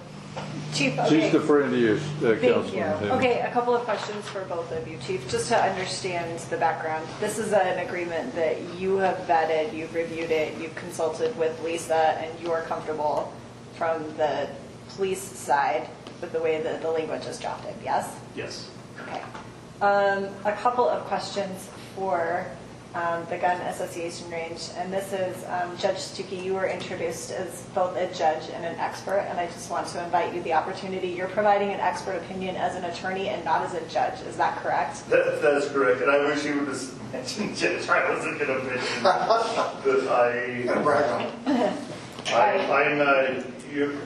my counterpart who used to serve with me on the Board of Justice Court Judges is David Miller here for Centerville, but no, I'm not. I can't ethically render any kind of opinion as a judge, and really, my opinion is more grounded in my experience consulting, owning, and working with gun ranges. And it's all about having an ironclad waiver to make sure no one ever can sue in the first place. And after that, it's just about managing risk with a policy that can be acceptable to the plaintiff's attorney that would bring some kind of lawsuit. In addition to the counsel and the chair of the Judicial Conduct Commission, and I wanted to give you that opportunity to clarify that for the record. Okay, Utah Code Section 47-3-202 was something that was raised, and I just pulled that up quickly while we were sitting here. Lisa, I'm sure that you had a chance to take a look at that as well, but that statute does appear only to deal with public nuisances related to noise or noise pollution. I didn't see that as providing any type of applicability here for. Yeah, no, I have not looked at that. My recollection of the discussion with Mitch Velos was he was trying to argue the recreational immunity. If you open up your land for recreational use, that you can avoid liability. Okay. That was my recollection, so no, I have not looked at it. Yeah, I pulled it up, it didn't seem like it was supporting the concepts that it was being cited for. With regard to, you've indicated, and I'm sorry, remind me your name. Val. Val, thank you, I'm sorry, I was having a senior moment. Val, you've indicated that your organization has pulled together a $1 to $3 million liability insurance policy or certificate of insurance. Is it a liability insurance policy or a certificate of insurance? Whereas a liability policy. A liability With policy? that, you get the certificate of insurance. Got it. Lists.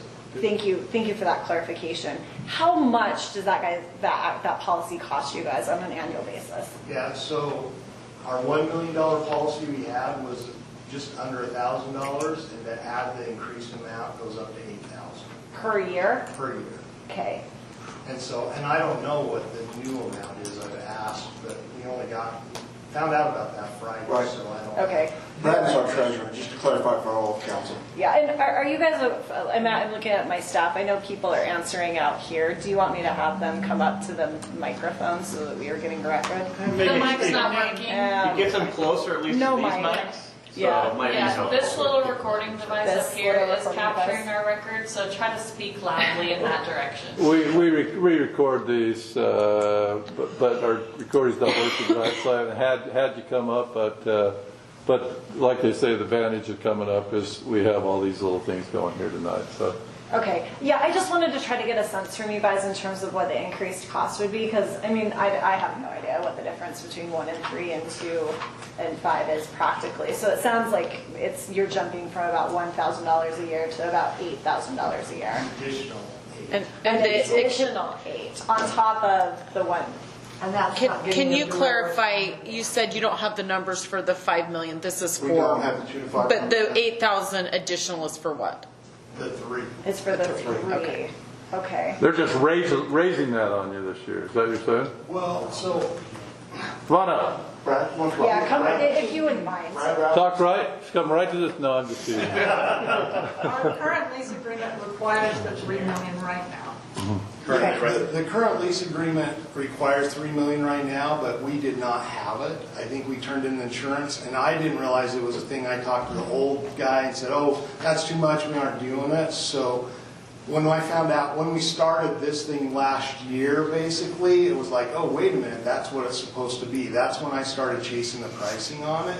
And so they basically want to add an umbrella policy on top of ours.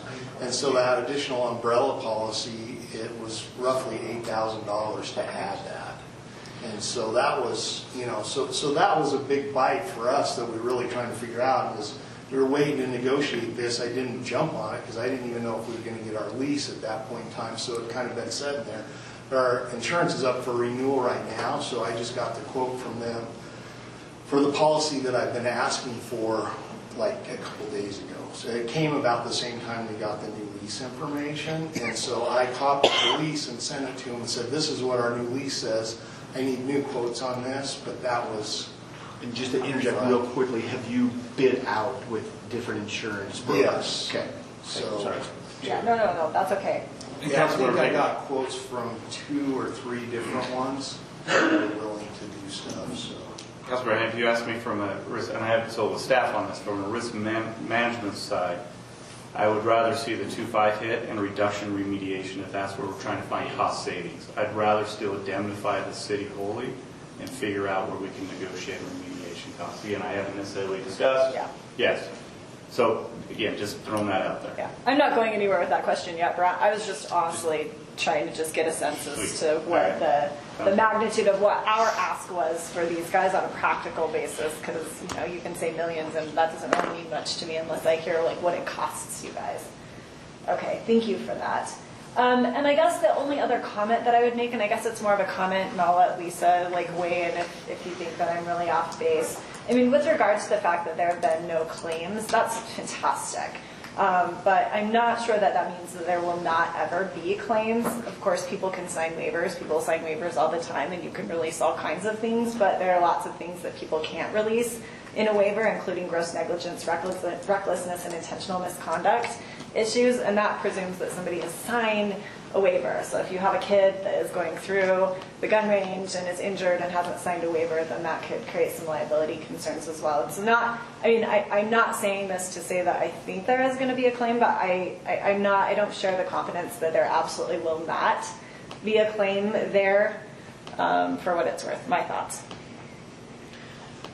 Go ahead. My turn. Councilman Hurst? Okay, and Shaylin, I also agree with you. I don't know that you can assume that there will be a zero chance for all of the reasons that you stated.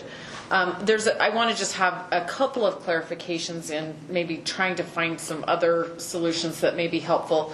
The $800 a year is, I'm sorry, lead collection? So what is that what that's for? Remediation fund. Yes, okay. That's what it's been to date, and we're trying to move that forward. Okay, I just wanted to make sure on that. Just out of curiosity, how many members are in the Small Arms Association currently? On book, about 240. Active as far as, because the problem is we don't maintain contact with everybody. Okay. When we instituted our key policy last spring, we issued about 70 and change keys. So we're saying we're probably mid-70s active members, and that's where we're getting our funds right now from. Okay. Now, anybody in the community is welcome to apply to become a member of this range. And then we have a background check for them. We then also look to members to approve them. We are a bit selective because we don't want just random people up there. That was part of our charter originally in agreement with Centerville City, that we would vet people coming in as members of the range, and we do that. When they join now, we are not selling any more lifetime memberships. I should have mentioned that earlier. We are only selling now annual memberships that they have to renew every year. Okay, what is the cost of that annual membership? Right now, how many lifetime members do you have? Wow, good question, Brad. I'm not sure what the breakdown would be. What do you think? So the numbers I have record for is about 230 lifetime members. The problem I have is I have a record of a bunch of names, and I go through, and when they get to be about 90, I cross them off the list. Probably a good thought. Right, that's Brad's life expectancy. Well, I figure, if I can get to 90, I'm probably not going to be up on the range. Yeah, you probably shouldn't be. So that was kind of where some of that came from. So what we implemented as part of this, and I think we sent the business plan in what we were trying to do, and we're charging like a $100 key fee for people that are lifetime members to get a renewal key, so we can generate some revenue. So so the 70 that came back were a lot of them lifetime members? I would say about 2/3 or 3/4 of them were.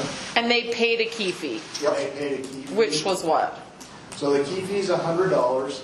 Then we charge an additional $50 if they don't do service. So it was between $100 per year. Yes, per year. So between $100 and $150 for the lifetime members, and then we charge a $100 key fee for annual members, plus a $100 a year fee, plus the $50. So it's like $250 if you're not a lifetime member. So we kind of put that up per year. Okay. So that's kind of how we set up our finances for our budget that we turned in for you guys to cover the insurance and what we thought we had. And I think we were estimating we'd probably have over 100 people sign up, and we didn't get that. We didn't get there. We're a little under what we anticipated. I'm sorry, how many, I didn't mean to interrupt. No, you're fine. Did you ask, and I just didn't hear it, how many annual members you have? You have 230 lifetime members, but how many annual members that are paying this 250? So out of the about 70 people we got, I have about 20 of those that are annual. Okay. Okay, that's helpful.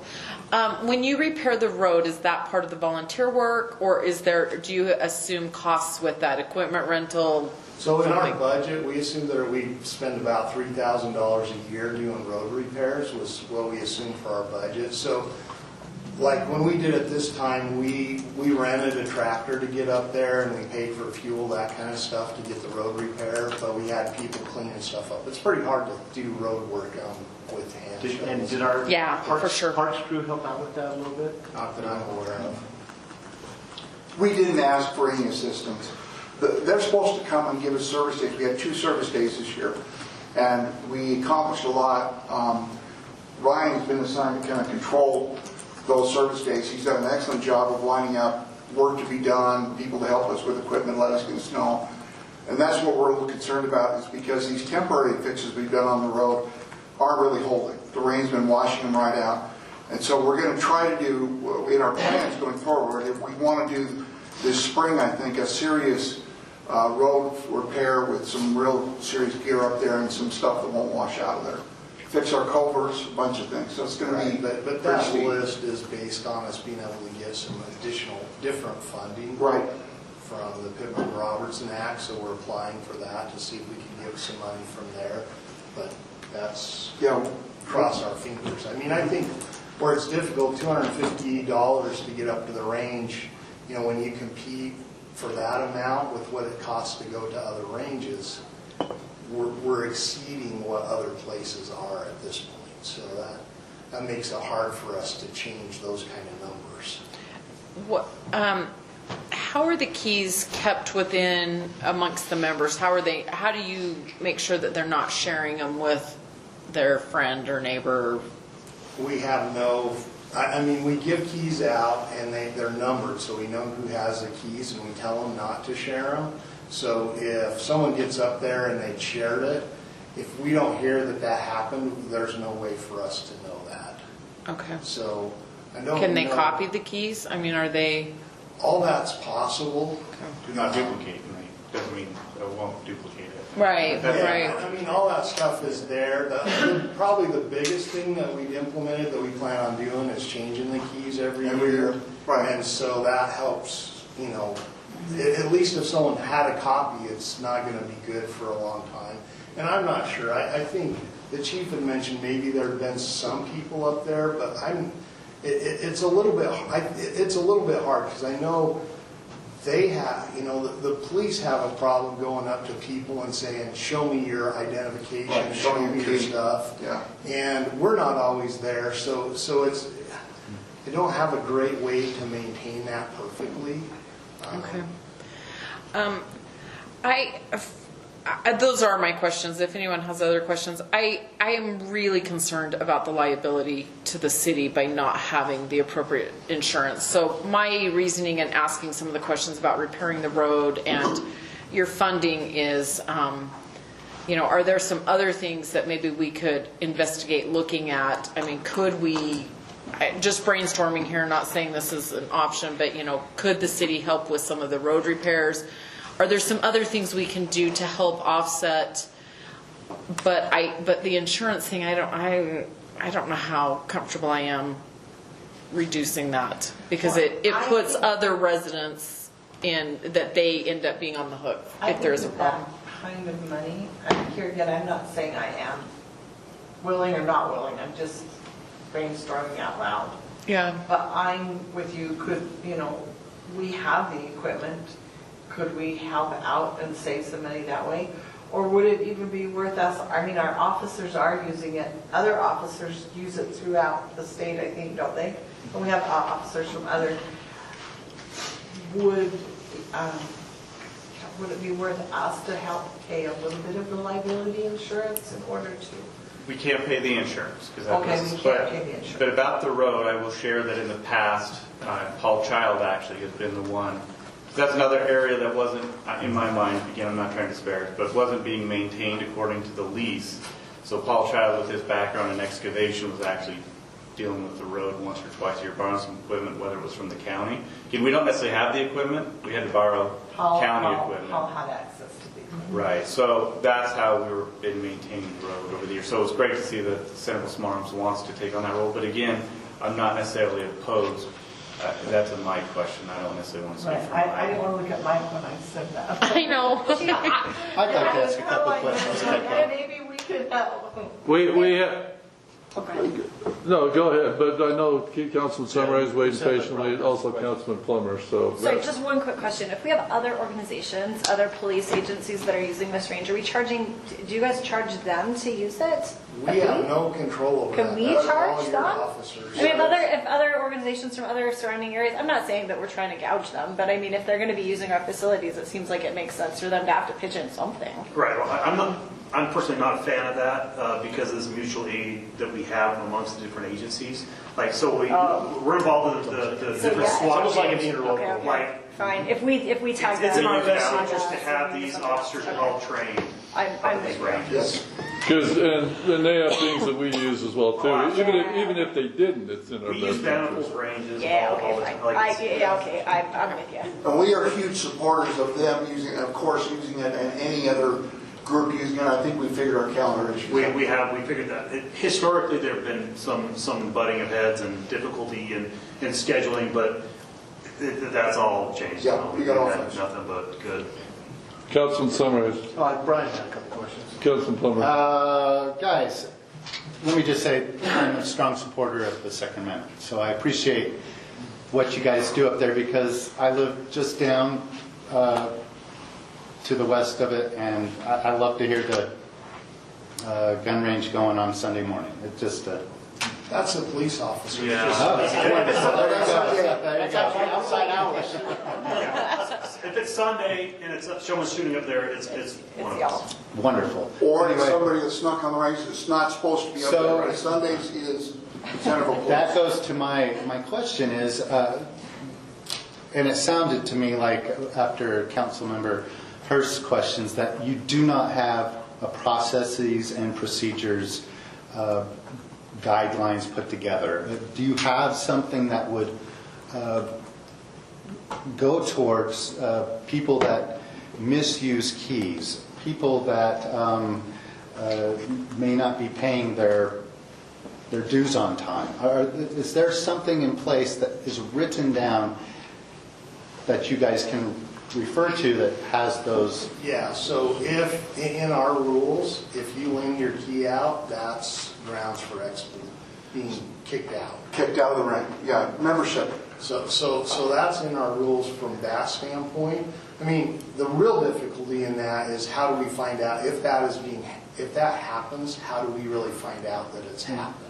And I would challenge you guys to, in this 21st century, to really dig deep, and I feel like there's got to be a way to. Yeah, I mean, I'd love power up there and a keypad control and all that, but fobs, we thought through a lot of different things. Have you guys looked into solar or something to that effect? That would. Correct, our budget, looked at it.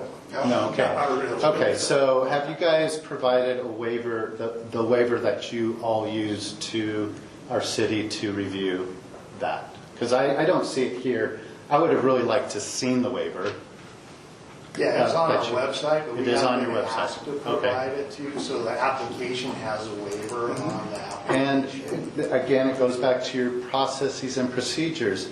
Do you ensure that people have signed that, youth groups, whomever you are taking up, the day before, have some sort of 24-hour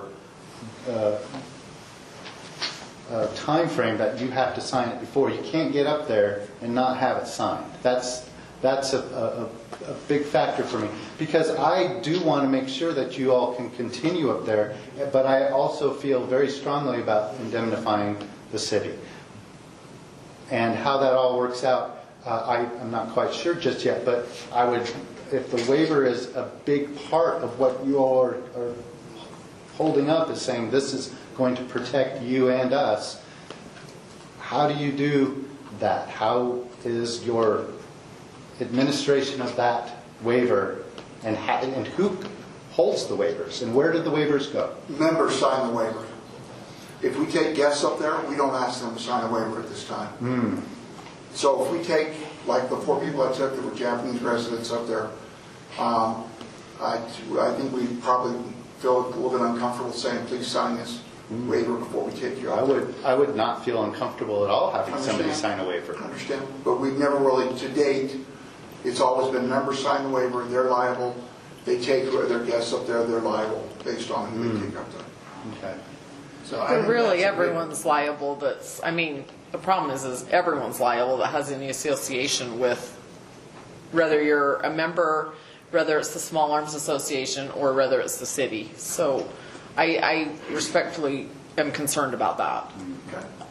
So to answer the other part of your question, as I get membership applications, I take care of the membership stuff, so I have a book with all the signed waivers and applications. Okay. So that's where that part is kept, but visitors is something that, in our rules, we've allowed people to take visitors up there, but we haven't required waivers. And I have one more question. I think it's a good point to bring up, and we will consider that, seriously. One more question, that if there was some ability for the city to step in and maybe cover costs in other areas, I would wonder if the small arms group here would be willing to, you mentioned education, and you mentioned that you're willing to take, or you've taken youth groups up there. Is that something you'd be willing to expand and maybe give more opportunity for in our city? It's currently in the agreement where they offer, yeah. Currently, and again, that's not a huge benefit. I don't know if they do it as much. Well, I don't think that they have, and I would like to see if it is in there, maybe to actually have more promotion of it from your end, that this is something that we provide and it's an opportunity for people to learn. I don't know how it is now, but it used to be that almost all the hunter safety was taught up there. Norm Beers was taught 3/4 or probably 95% of every boy in Centerville took hunter safety up there from Norm Beers. So it was, but the new board and the new people, and I know Norm just passed away, so, but that's, they did used to do a huge service to the Centerville work with that. And one number I did miss, but we estimate we've hosted over 200 this past year since we've kind of stepped in here, over 200 guests to date up there, different groups and things. It's really kind of up to the member if they get an opportunity to bring the group up to do that, but it's been quite a few groups up there that we've had. And we're very interested. We're moving forward trying to apply for this Pittman-Robertson stuff. And one of the things that we hope we can get for these federal funds are actually federal funds that are excise tax on firearms and ammunition. So it's not taxpayer money. Pittman-Robertson Act has big money, and it comes from all those guys like us that buy firearms and ammunition, whatever. If we apply for that and we get a grant, we've talked with Centerville Police Chief and I, and there's a number of things we'd like to see. We'd like to see a classroom up there. We'd like to see covered shooting and uncovered shooting range. We'd like to see the shooting ranges improved, the berms improved. One thing I'd like to see is a big west berm. The berm on the west be raised, because one thing I've always been concerned about is, even though we got very experienced people up there, somebody inexperienced, turning towards the city and letting a gun go, which could easily happen. Gene, I agree with you. There's no guarantee we'll ever have anything going. So I like the idea of a waiver. I think what we really hope to have there is some substantial funds with the help of some of our members who have applied for this Pittman-Robertson Act, and be able to do some pretty serious changes out there. But that's all TBD. So what we need to do is get past this first hurdle here. Have you heard? No, it's okay. Yeah, but thank you, man. Look at his last meeting. He's finally being patient. I'm just teasing. We're all learning here. Didn't you say something about 5 hours tonight? Hey, yeah, we can. This is go as long as we need to. I think I would just start with. I don't really have any questions, but I think it's important for context just to lay out two things. The first of which, and Chief's already talked about this, that this new board is an excellent, positive departure from a previous board. So congratulations and thank you very much. The relationship, the willingness, the desire to really be a conscientious community partner, I guess is what it is, for lack of a better word, has been a breath of fresh air. The second thing that I'll bring up, I think it's important for us as a council to recognize, is basic landlord-tenant relationships, because the part of what we're looking at tonight is a ground lease, effectively. And so we need to take a step back and say, we are a ground lessor leasing land to the gun range. Correct. And what are the basic tenets of that landlord-tenant relationship? And we're getting into the weeds a lot about the business and the day-to-day operations of the gun range association, but in my opinion, that's not a lessor's responsibility. That's not our responsibility to ensure or guarantee or subsidize their success. We want them to succeed, and we need to, I think generally I get a feeling that we want them to succeed and we want to figure out a way to make this amendment work.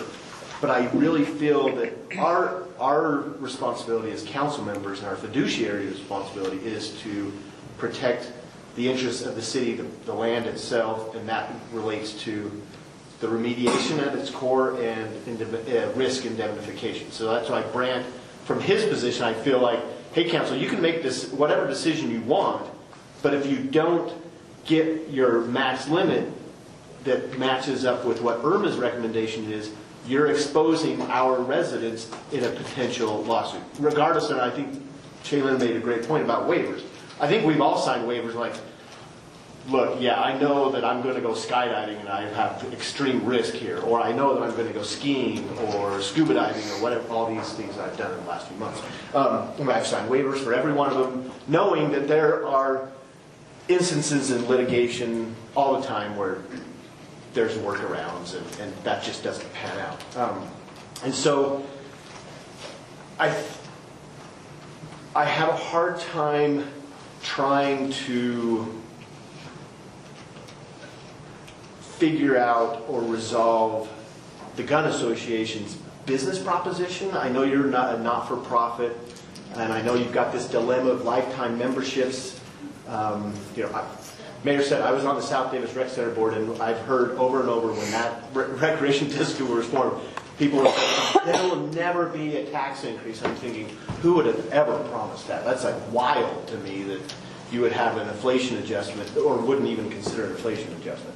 I think the lifetime membership concept is something that you're going to have to revisit. I don't know how you do that, because you want to not break trust, but at the same time you want to be practical with these lifetime members. Say, hey guys, I don't know why anybody would have represented that to you, but it doesn't really work on a practical basis. And so I think what I'm getting at is we've got a lot of things that are unresolved, but maybe there's a solution to it.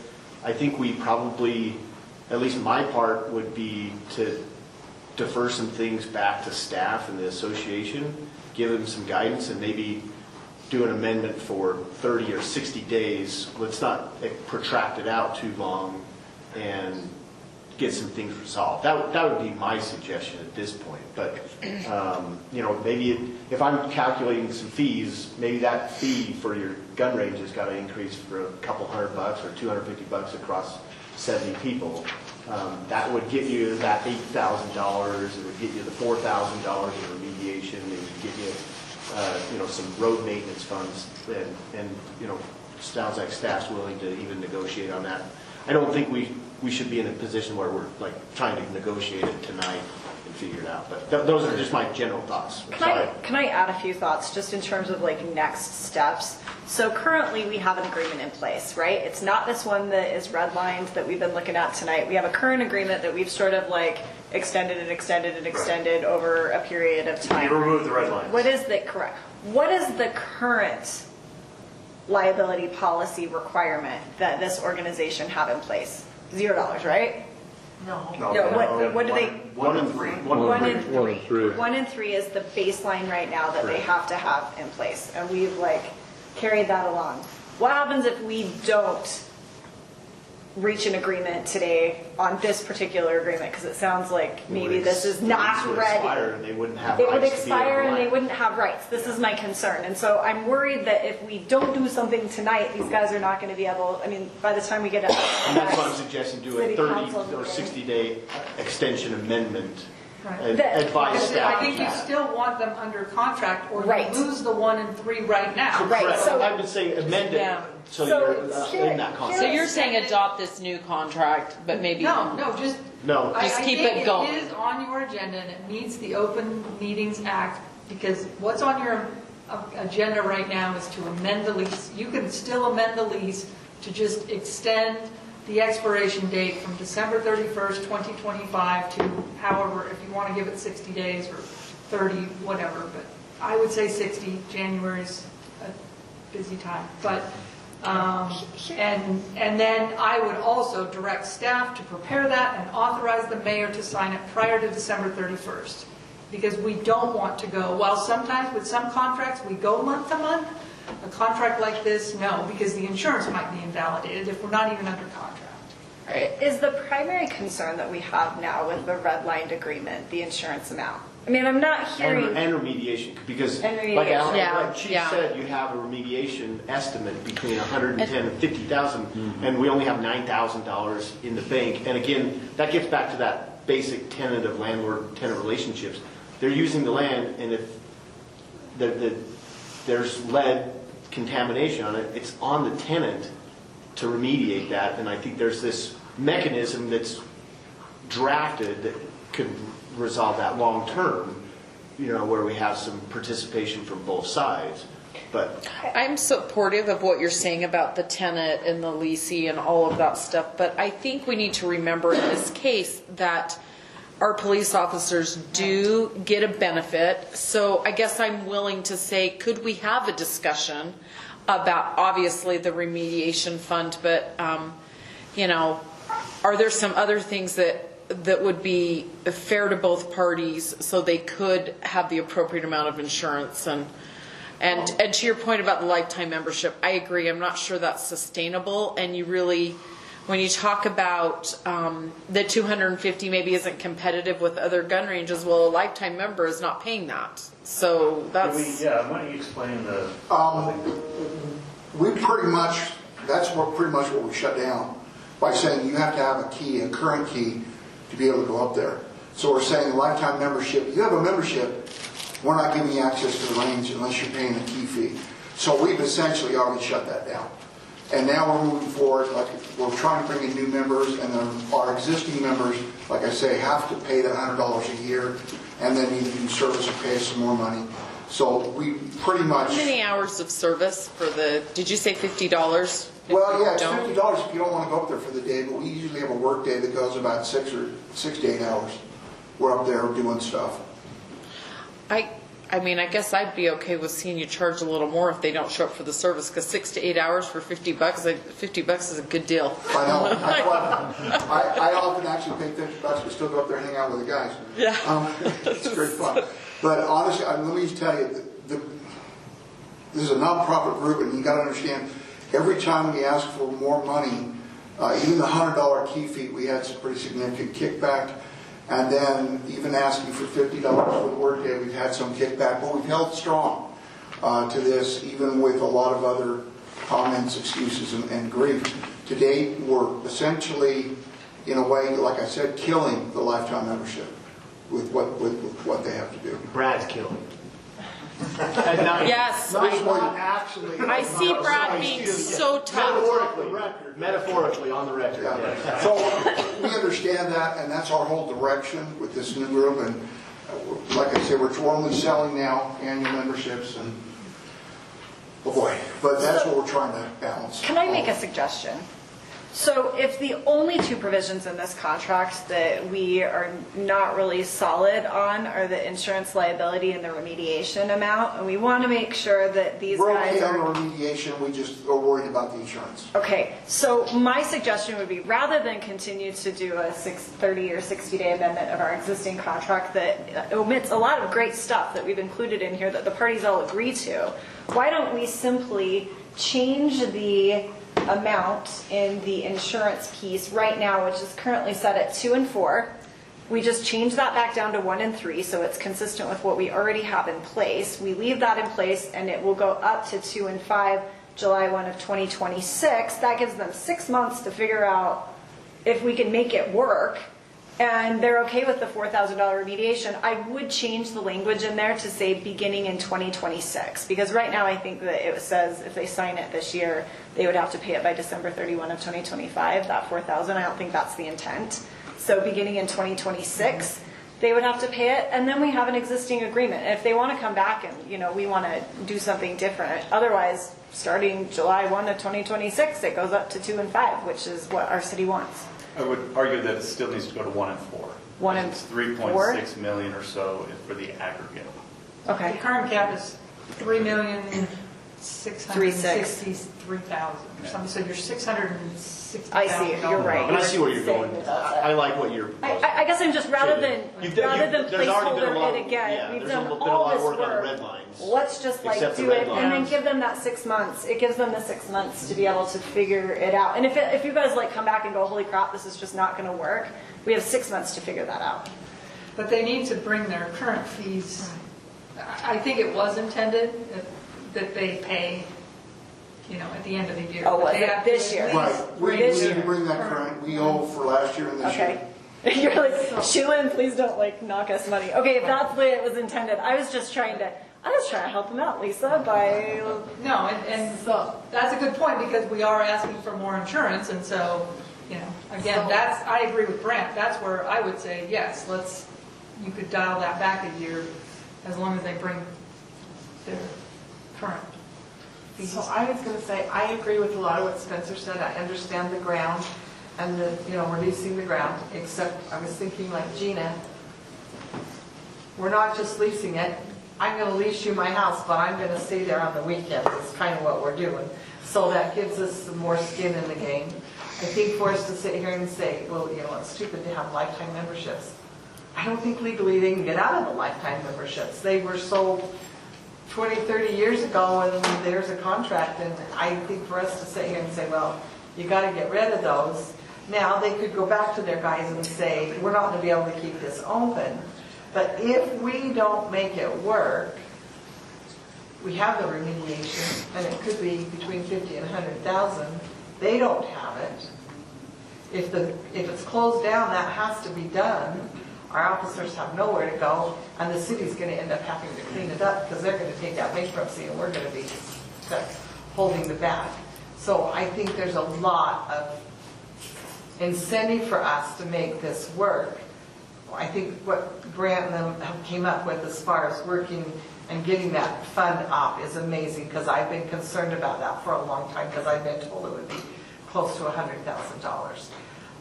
I do think our officers use it. I do think all of our other officers use it. So I think we need to look at how we can work with them to make this a success. Not that we want to help them out, but we want to have it for our residents and for our officers and other officers to use. So I'm really good at pushing it down and giving us another 30 to 60 days and trying to work it out. And ask staff to look at, if their insurance is going to be way more, where can we, could we can't pay their insurance, but could we pay them a fee for letting all of our officers use it, and then what they use that fee for, we wouldn't have any say in order to help. I don't know about that. That's something that Lisa would have to look. I'd rather just keep the insurance. I like the suggestion on the table and find other ways to either help with the road maintenance or something. But that's kind of what I'm saying.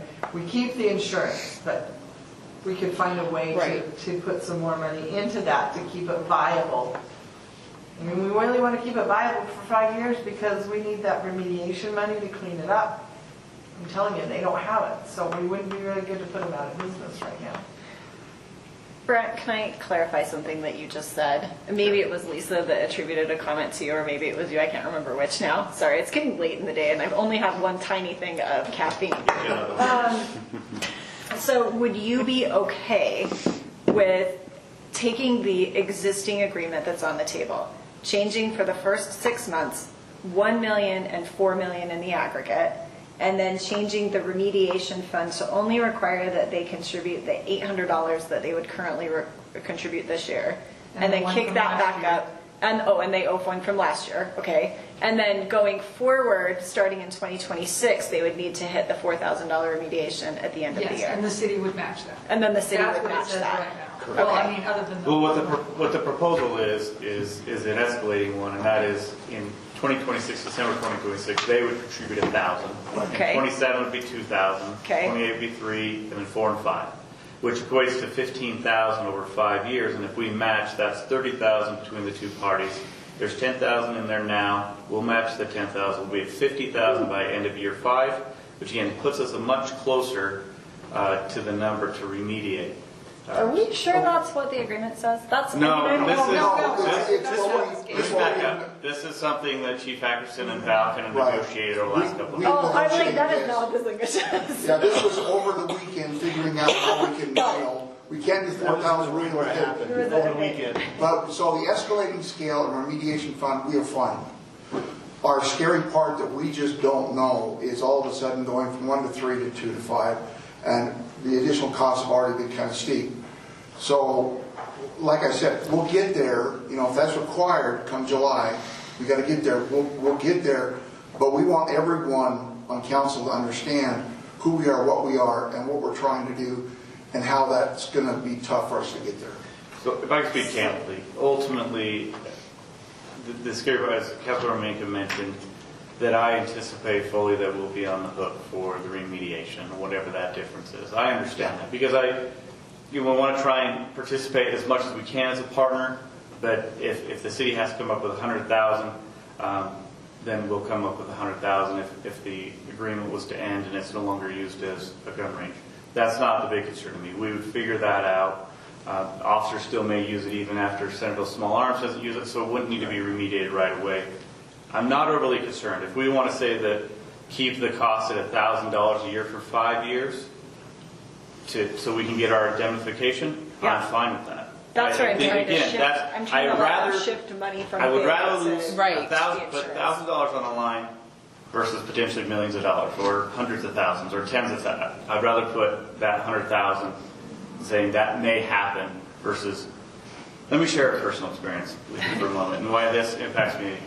In basic training, 2 rotations before me, we had a soldier who decided that he didn't want to do this anymore. He decided to turn his firearm on the drill instructor and other soldiers. So this was a big deal. He had a rough day, and so that was really drilled in us, and we talked about it often. That was just 2 rotations before me, and so there was definitely said you can have a bad day, right? You're holding a firearm. So this is why it's such a big deal that somebody could just have a bad day. And then it becomes a big issue. It doesn't happen often, but it can happen. So that's why this one hits me a little differently, because of my experience and how that was really hammered into gun safety for us and how we really need to care for it. So, sorry, just want to share a little personal experience of why. No, that makes sense. Brent, Lisa, would you, as a staff, feel better if we just push this and have it go for another month and try and get it? I mean, we've got a lot of ideas. I think we've given you a lot of ideas. You know where we're coming from. The chief knows where we're coming from. Would you think we would be better off to just... I think given what was just explained or proposed, I'd rather get it done. We're there. We're just giving up remediation fund for insurance, which I completely agree. Put your money back. So just keep it at $1,000 for remediation for 5 years and require 1/4 until July 1 and just do 5 after that. I mean, I do get, does the city match that? But again, I think the city should. I agree. We need to start getting a fund ready. We do. Right. Let's match it there. And we can discuss. And there are a lot of really good changes in this.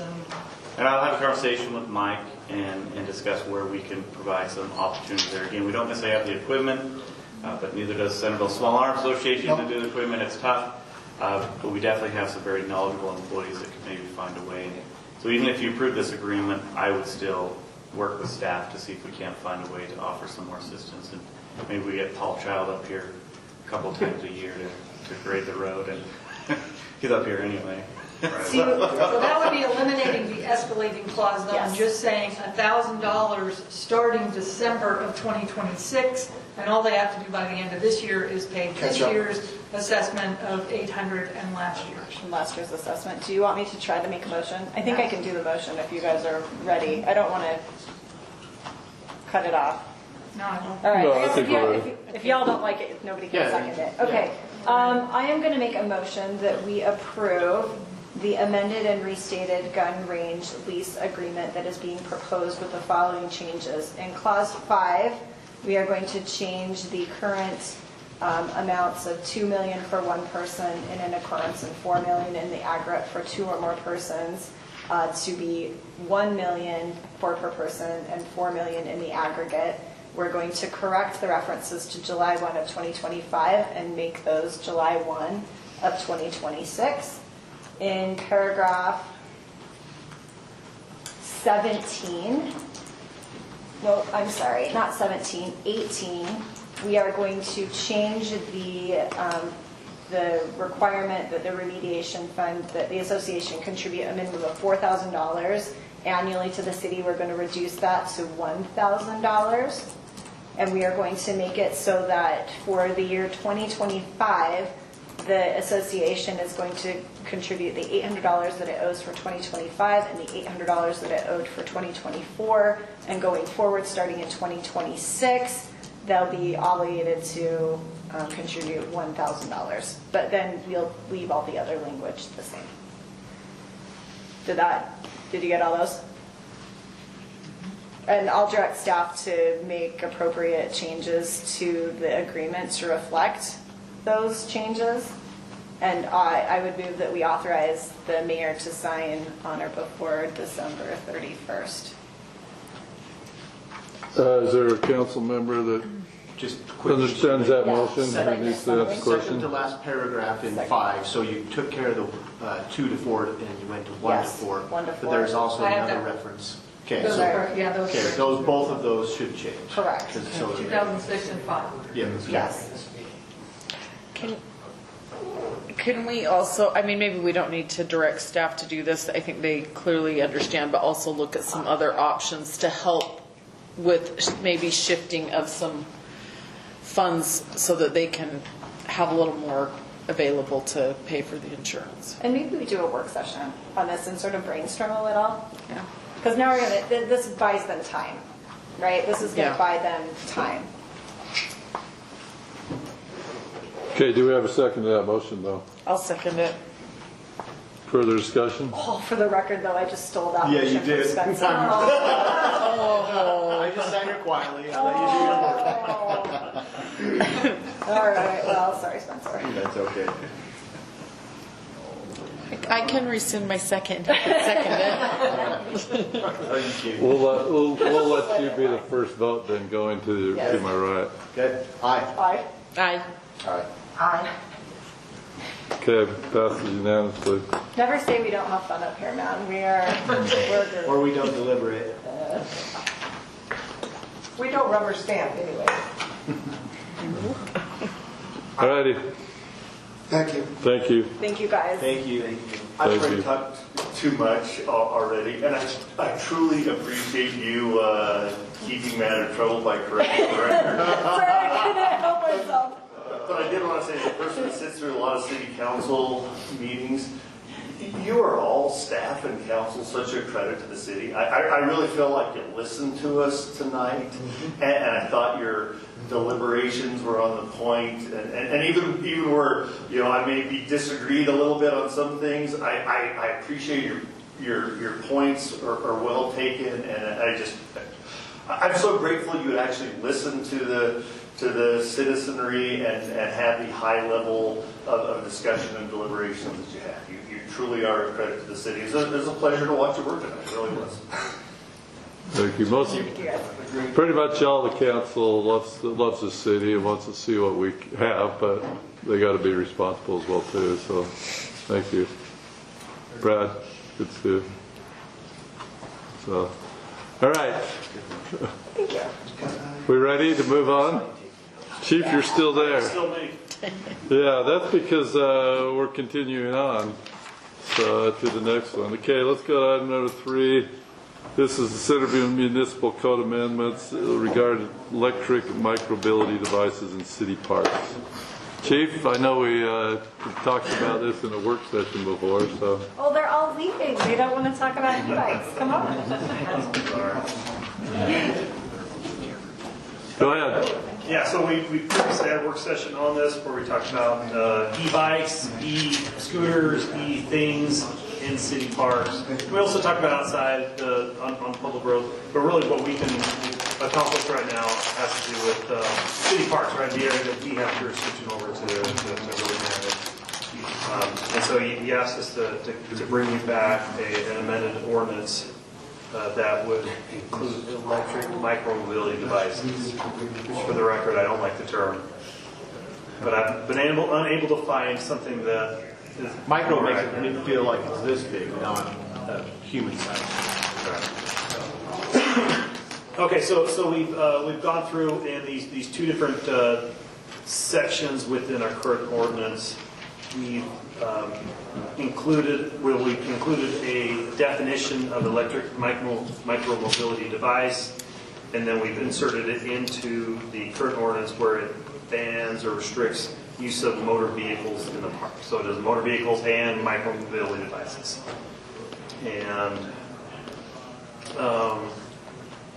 so yeah, and we also further clarified when we talked about bikes and skateboards, and it talked about self-propelled devices, which is really confusing me. So now we've gone to another term I really don't like, but defines it better, which is solely human-propelled vehicles, which I encourage everyone to use at least once this week instead of referring to a bicycle. We should call it that. For the record, should we say that the chief came up with these? It is true. Lisa wasn't going to take it any longer. No, these are my words. I just could not find anything better. So if you guys, if council has better terms that works, Lisa wants no claim. Yeah, that's it. She reviewed the draft, she didn't draft? Okay, and then then we also added a clause talking about other other bikes and things being stored in a safe manner when not in use, right? And so the other discussion we've been having with parks is where do we currently have bike racks, and then working towards getting more bike racks put in areas where we have gaps, because we are going to be limiting the use of certain bikes and devices inside the park. And I appreciate you bringing that, because it's one thing to create policy, but then not make accommodations for that policy. So that's something you'll have to. Yeah, like Bruce will have a line item in your 2026 budget or 2027. Talk to some state legislatures about doing that. Sorry. So Bruce has also drafted a proposed sign. You guys have a copy of that that will be put up if approved. And I'm trying to think if there's anything else on that. Obviously, there's a clause in there that would not restrict someone from using a micromobility device if it were to aid in a disability, right? So we're not going to be chasing down people in wheelchairs. Chief, for the record, I went to ChatGPT just to ask it for alternative terms. Options: human-powered bicycle or human-powered vehicle. My favorite, muscle-powered bicycle. Just saying. Non-electrically assisted. I think I'm giving you good-natured grief, because I'm actually totally fine with solely human. We don't use ChatGPT. If nothing else, Lisa got a good. All right, so continue. Yeah, so we say solely human-propelled devices and/or devices not electrically. Okay, so you have before you these amended sections. Do you have any questions? Did this, I remember I'm trying to remember back to your presentation at the work session. This was really spurred by people riding these micromobility devices that are 2 wheels on grass. I mean, do we have complaints about people riding scooters or smaller devices that 1-wheel hoverboard type that would ride on a pathway or on a sidewalk? Is that within this park? I mean, was that an issue? I'm not sure about the hoverboard or the one board, but we definitely had electric scooter complaints, bicycle, electric bike complaints from walkers in the park, right? They go in there walking and kids and adults are just busting through in unsafe manners. And so they do complain to us. At this time, with the current ordinance, it made it very difficult to do anything about it. And as officers, we feel uncomfortable approaching people without a solid ordinance behind us, our ability to talk. And so, and how are you going to distinguish somebody that's on a scooter or some sort of wheelchair that's not in the traditional design of a wheelchair? How can you determine that from if in fact they actually do need that from someone else that's just out riding There's around? a code reference in 70.B related to persons with mobility disabilities on those mobility vehicles. So I think that's covered within that section. Is that where you try to address those types of issues? Right. That's the way I understand it. But Councilman Plummer's talking about how do we as officers know if someone has a disability or not? We don't. It's like a service dog. Do you know if it's a service dog or not? It's all about conversation. Obviously, if we're having a conversation with them, there's a good chance they're probably being operated in an unsafe manner or some way that draws our attention to them. I think our officers have good discretion out there already. And just because we create this ordinance does not mean we're going to have these extra patrol shifts out in the parks where we're just running stings. Like it just gives us another tool and ability to educate the public and an ability to put up signage for people to read that clearly defines it. Because there was an argument in our old ordinance that it did restrict it, but not clearly. So I have a question, sitting here, just looking at those signs, and I can't even see them super well. But I've seen motorized vehicles, and that's one of the problems is the kids are, I think it needs to say motorized or electric, so that they realize that an electric is a motorized. I don't think the kids necessarily realize that their electric are motorized. That I think if we put something on there that says So no no motorized electric or electric. And I think, Bruce, if you look closely at the sign in the packet, there's a little white label there. Right. I think it doesn't explicitly say it, but I guess that was your intent, Bruce, by putting that notation there. Yeah, we can work on better graphics Well, and it says electric scooters, but I'm just thinking of myself, I could, that's how you're gonna see it when you're riding around. I just think where it says no motorized vehicles, if it in that big letters on the bottom that said no motorized or electric vehicles, you would catch my grandchildren better. I see your point, Councilwoman, because that is the capitalized bolded words. Right. Up above you have no e-bikes, but you don't see that like you see the no motorized. The only vehicles. concern no with electric or motorized is that's where you get that from. But when you say that, then you are sort of saying that electric wheelchair. No, because it's in the ordinance, but it's not on the sign. Well, I don't think you're going to have a problem. I don't think if I'm in an electric wheelchair, I'm afraid the police are going to give me a yeah. I don't think our officers are going to give anybody. Well, of course, I don't think our officers. It's clear. The officers know the code, but I don't want someone to feel like they've been left out. You don't want an 85-year-old lady who's a stickler for the law to feel like she's a rule follower that says, "Oh gosh, I can't take my wheelchair in here. I guess I'll try and walk," and then ends up with having an accident I or think something. people that are in those motorized devices, they're well aware of their rights, that they have access to all the public stuff. I mean, I appreciate your comment, I do, but I think that one doesn't cause me as much. We're severely limited in sign, space on signs. Right, we can't. That's why I'm saying I don't think whether the kid knows it or not, motorized is motorized. So I don't know that it needs to say electric. My grandchildren do not think their electric stuff is motorized. But to Robin's point, I would lead with no electric or motorized, because I think that is the key.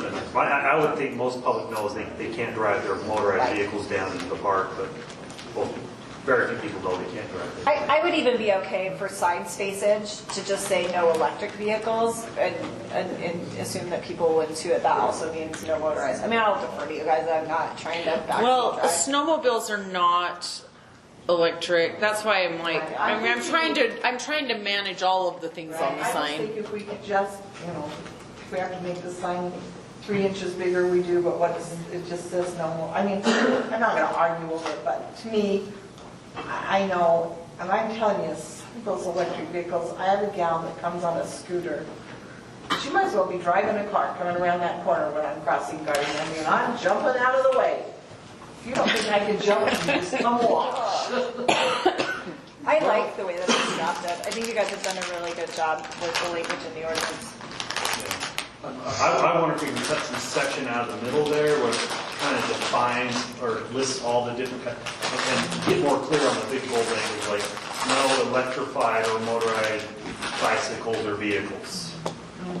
Maybe, I don't know. We can rework the signage. This is just a draft. We can work on the signage a little bit. Remind me why we're not including bicycles. Because they are regular bicycles. Man-made bicycle. Human propelled bicycle. Solely human.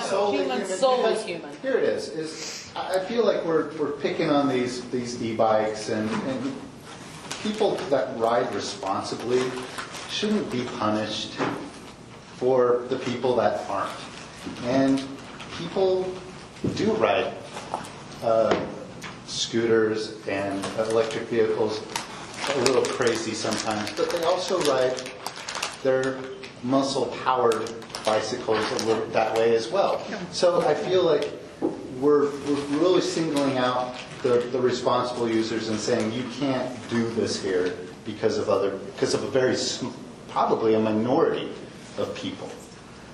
So I'm having a little bit of an issue with that, and can we limit it to just the grass or areas that can't be driven on typically, or have a speed limit of some sort within the park for certain types of bikes? I mean, I just don't feel like I understand the safety issue, and I appreciate that. I think it's important, but again, muscle-powered bikes are just as dangerous if they're operated. I don't have stats to back this up, but I'm going on common sense. A 10-year-old riding their bike cannot create the speed riding their bike that they can if they're riding an e-bike. Even my wife and I have e-bikes, and her and I can't get our pedal bikes going as fast as we get our e-bikes going. So I just think the dangers in the e-bike is a lot higher than the danger of a pedal bike. Right. We've had, traditional bicycles, scooters being operated in parks since they were first invented, right?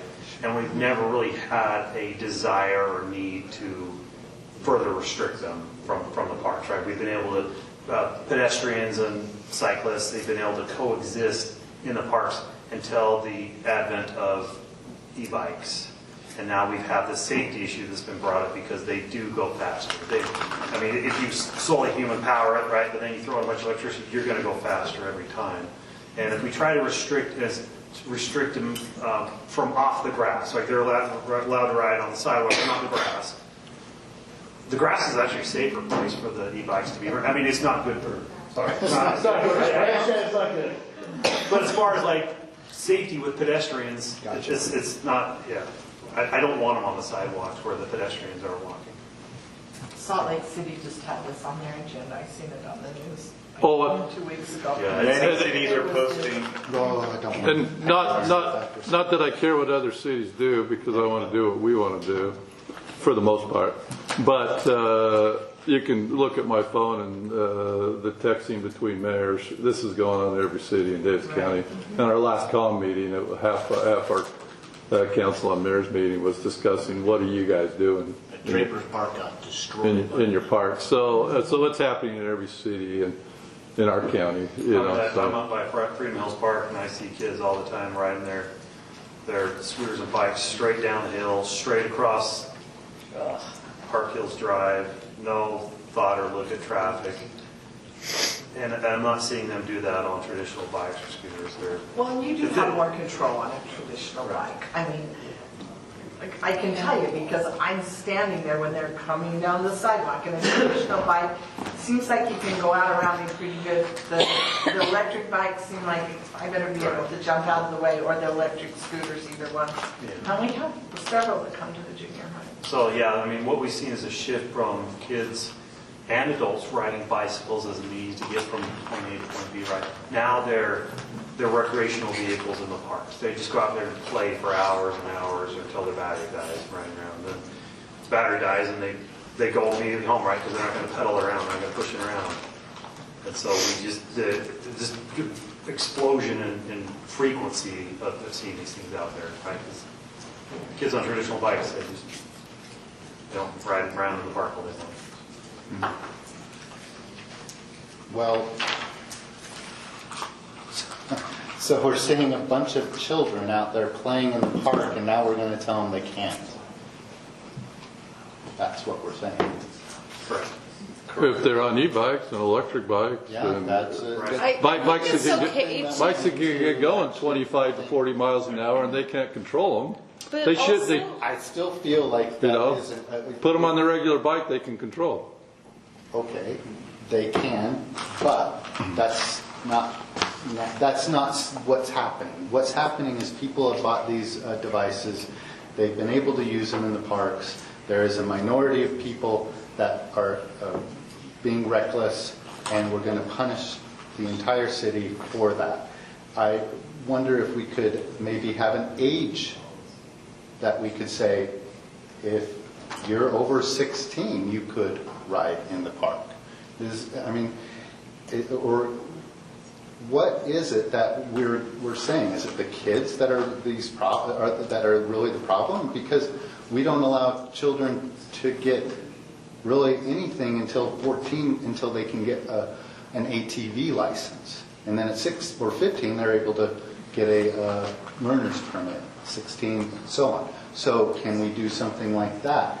I just feel like we're punishing people that typically are responsible adults that take their hoverboards down to the park and watch their kids play baseball, or go up to the pickleball court and play pickleball. And I just feel like I don't want to punish the people for a minority of people.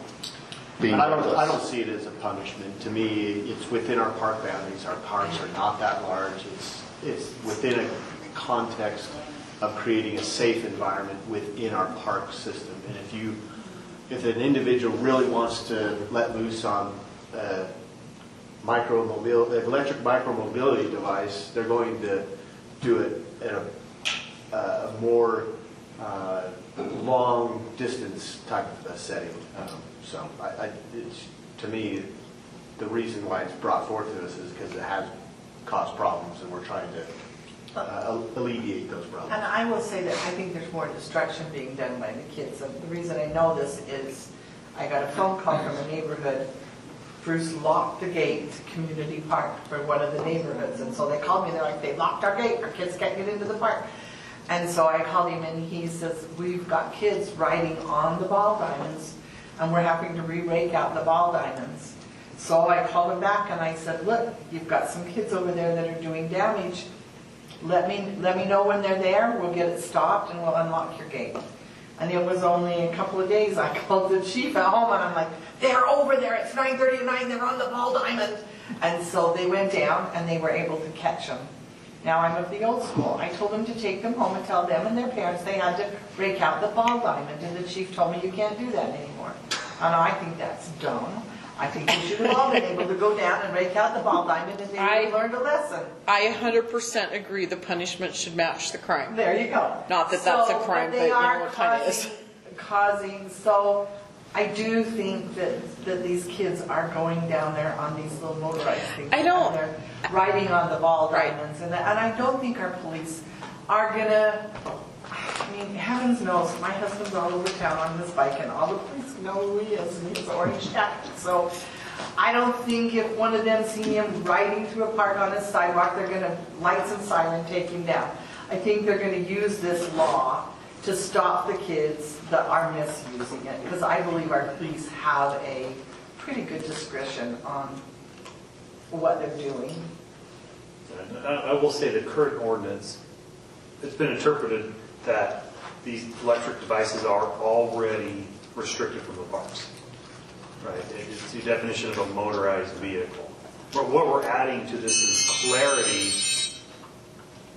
and so it's no longer ambiguous on what it is. But our belief is that the old policy, the old ordinance does cover them, but it is difficult to tell the parents that they're not allowed to park when we say no motorized vehicles. Well, and I do agree that it's helpful to have it in specific. I mean, these things come up, you know, there's new kinds of uses. And I don't know, I just had one suggestion. After we had that sign discussion, our section 070 says motor vehicles. Do we want to say electric and motor vehicles? Because then 090 is the solely human. Yeah. Yeah, So that it's clear. I think it's an important We've addressed electric vehicles, and it's going to be easy to find. Yeah, I think that's an important clarification. Yeah, that's a good Yeah, I one. do too.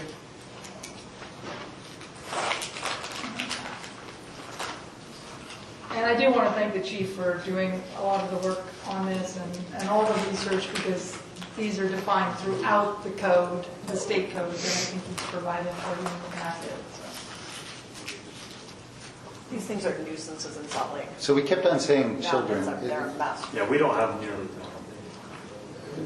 Is it really children? Is there a room for an amendment, 21 and over? On this? I just think it makes it hard for them to enforce it when we start putting ages and. If someone's riding through the park and causing problems, we get called over there. I really don't care what age they are. Right. But And in my view, an e-scooter is much more akin to an automobile, an off-road vehicle, an ATV, a motorcycle. We prohibit all of those. We don't let people just go run amok on those. So I'm completely fine. We're with not the way that really it's changing proposed. the law, right? We're just really changing the signs because we already don't allow motor vehicles in there. And unfortunately, all the offenders that I witness are all under the age of 12. So it's kids, it's children. So, occasionally there might be, but like I said, an adult that's riding an e-bike through is being respectful and they're just riding through or something. The violations are happening by kids. So, and it's like I say, it's clarification. We're not punishing anyone. We're not changing anything. We're just clarifying this is not allowed past the parking lots. Again, there's still discretion at the same time. So if an adult is being respectful, you're more likely not going to get a complaint, right? We're not patrolling the park. And it's not dangerous. If you put those signs up, you're going to start getting complaints. If you just ride through, I don't you're think gonna so. I don't think so. And if you do get if there is an adult who's being I've had plenty of cataloged- discussions already based on that insert we did in the newsletter. And I've had people call me and we've had good discussion. Every single one of them have been good discussion. I've had conversations with older couples who ride bikes together through the city. And we're able to come to terms with it, and they've been good with the ordinance. So, but you're right, it could garner some complaints or some people that aren't happy about it. Which Lisa, just I think it's usually a sign that it's a good ordinance if you get a few complaints. Lisa, again, It's your effective behavior. Sorry, Chief. Were you done? I'm sorry. I'm done. Okay. No, I just want to make sure we got Lisa's change. It is in 70C, correct? Where it says no motor vehicles, saying no electric or motor vehicles. Yeah, I'm just saying in the heading of Oh, in the heading itself, okay. 2.070, yeah, it just says Okay, motor yeah. vehicles, but I want people to Correct. be able to find this, so you Yeah. can either say, yeah, I kind of like electric and motor vehicles. I do too. actually, if we're going to go this route, can we not call it what it is? It is an electric motor or a combustion motor or some sort. Because I hear what y'all are saying, that in fact, they've been prohibited from the very beginning. They have been, but we haven't because of this electric part of it. But it is an electric motor. It's not, I mean, we're trying to differentiate electric and then some motor. It is an electric motor, and then you have a combustion motor, and then you have a human motor. So Some have both. And some have both. that's true. That's why I'm like, that's why I kind of contested the sign, because I'm like, it really is just no motorized vehicles. I do get the kids don't know that. Chief will clear it up for them if they are being disrespectful. I guess in your definitions, Lisa, I guess it's A, B, C, and D, which cover all of those things. But so by definition, you're defining motor vehicles. Are you not within that entire A, B, C, D, or are you not? How are you defining motor vehicles? Well, As a defined term. I think we're adding motor vehicles is what we're used to, you know, the snowmobiles, the motorcycles, automobiles, and we're adding electric micro-mobility devices, which To the I guess you definition should be or clear separate? that they're inclusive or are they two different things. But I think the way that it's defined, they're two different things because we're saying no motor vehicle or electric micro-mobility Correct. device. But it doesn't mean they can't. But they're actually the same thing in the sense that they all have motors. And I would prefer if we actually stuck to motor then, because we're not necessarily adding a prohibition here. We're just clarifying it. But I don't think it's clear to people. Like those hoverboard things, are they really going to think, oh, that's a motor? Well, it is, and that's. But people, It really is. Motor. I mean, But what you're doing is I'd rather you're doing use the everything term. these guys have done because don't we already have signs all over the park that say no motorized vehicles? Yes. So that's why they came to us to ask, because they are having a problem. They're having a problem with people arguing with them. They're having a problem with the kids damaging the parks.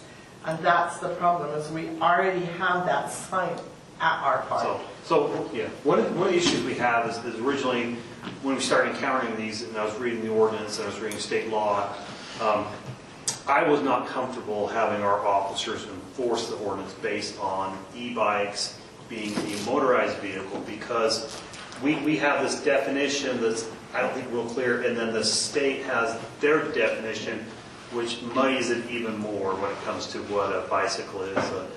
According to the state, an e-bike is a bicycle. Right, they don't really delineate between the two. but what the way excluded from the definition of motor vehicle. But the way it was originally written was the definition of a motor vehicle named all sorts of combustion type motors, but no electric motor. because it So was that's why you have added- section B, right? Yes. I mean, that's why we added that. Oh, wait, ready to vote? Really got more? I think we need a We need a motion, we haven't got a motion. Yeah, that's what I'm saying. Are you ready for Yeah, a motion? I'm going to make a motion that we approve ordinance number 2025-16 as drafted. And I'm comfortable either way. I can change it to electric and motor vehicles, knowing that motors are motors regardless if they're internal combustion or electric. But I think this kind of clears it up for us. The state feels like we need to do it in the future, they can do that, but I'm comfortable with it as it stands. Okay, we have a second? I'll second. All right. So I have a question. Would that ordinance do what you're hoping to do Yes. by not adding electric to it? Either way, I mean, whether the heading says it or not, the substance of the sections gives us the ability to enforce. Because section B, it says. Section B of adds this the section. definition they need, that's why. Yeah. And I'm fine with Bruce, like, figuring out the sign and what he thinks is gonna work best. Because he's gonna be the one that gets the phone calls.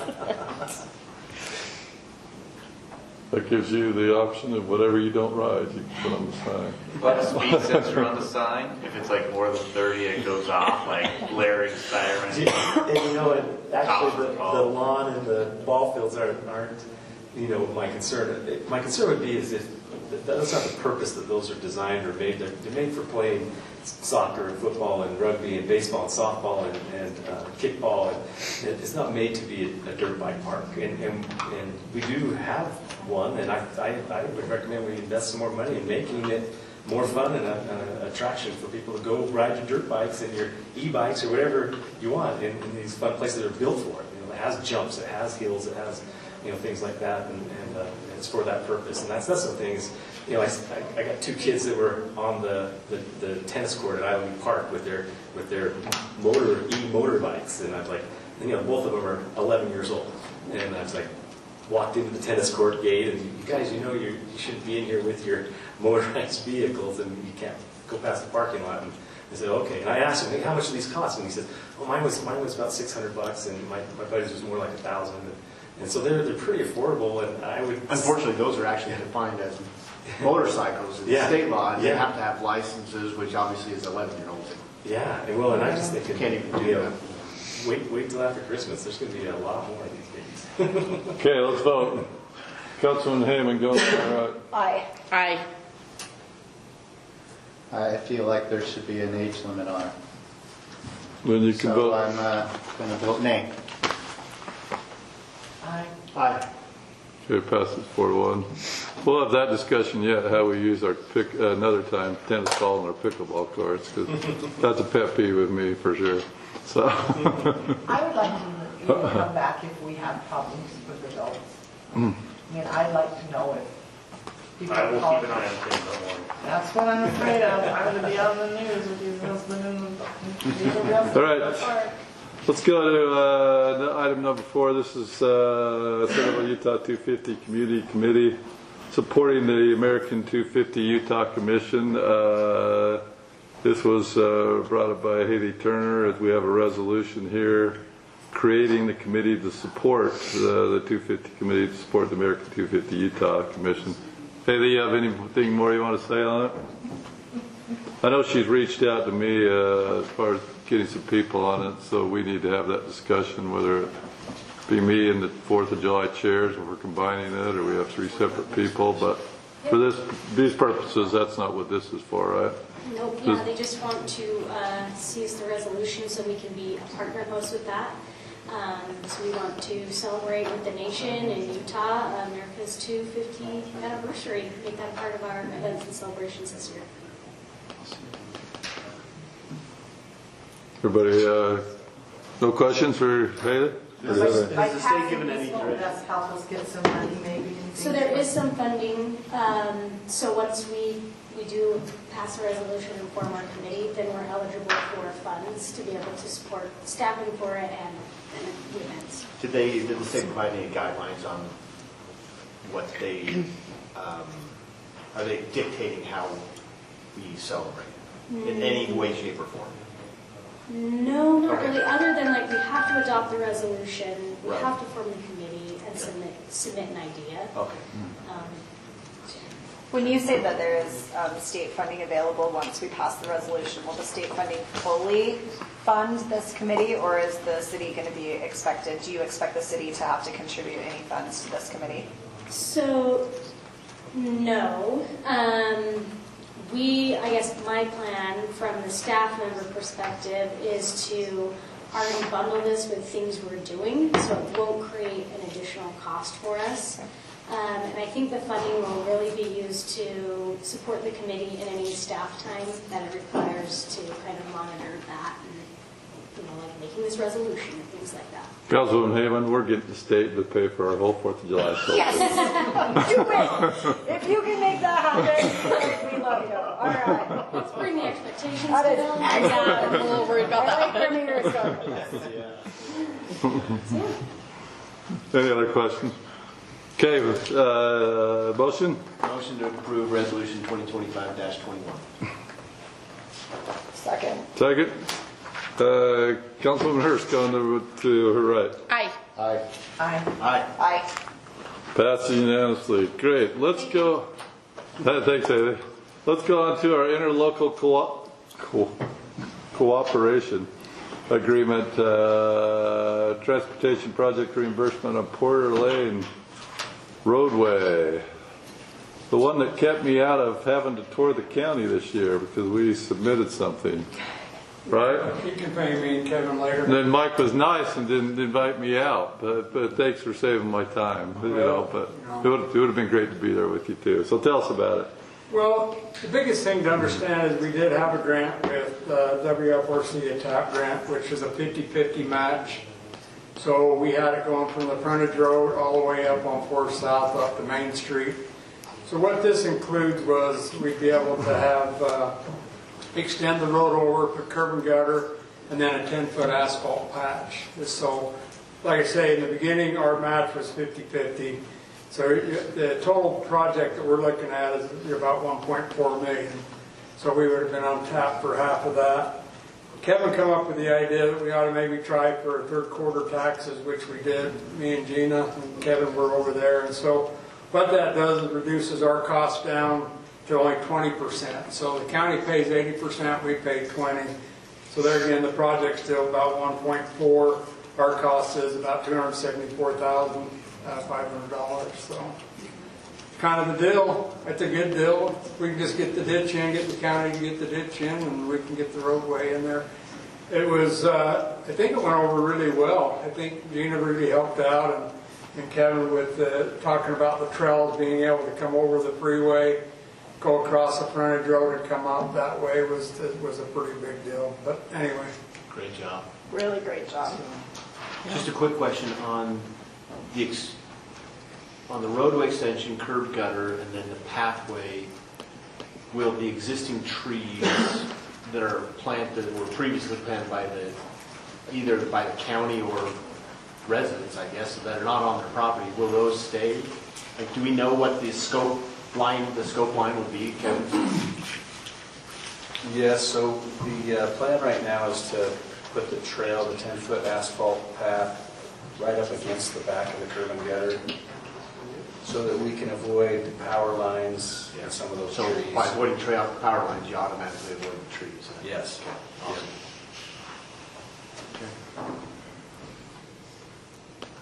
I don't know how it's in your ball court. I really appreciate it. The neighbors over there, I've had several of them. Pretty really excited about it. This is a big deal, and it's a really great safety feature too for our kids that are walking on that road to get to So school. it's just great connectivity. Yeah, for sure. But also just the safety for those kids that are coming that way to the junior high. As Kevin and I talked before, when would we ever afford to be able to put curb and gutter up and down that road? I mean, there's no development that's going to ever take place, so it would never happen. So this There is is a a cheap way sidewalk for on the the other city. side, is there? There is. There is. Between Main Is there and sidewalk all the way going up down the by other side of Porter's Lane? Yeah, there is a whole extension. From Main down to frontage. Yeah.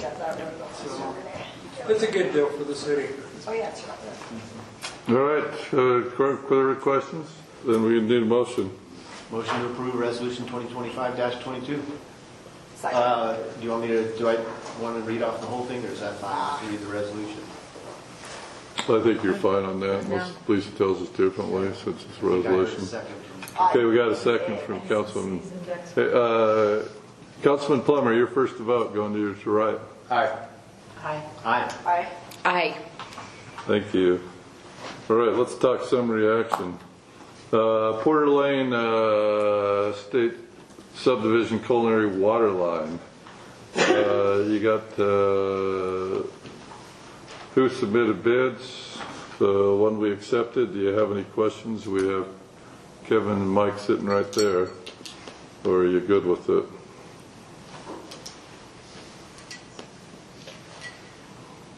The price looks good.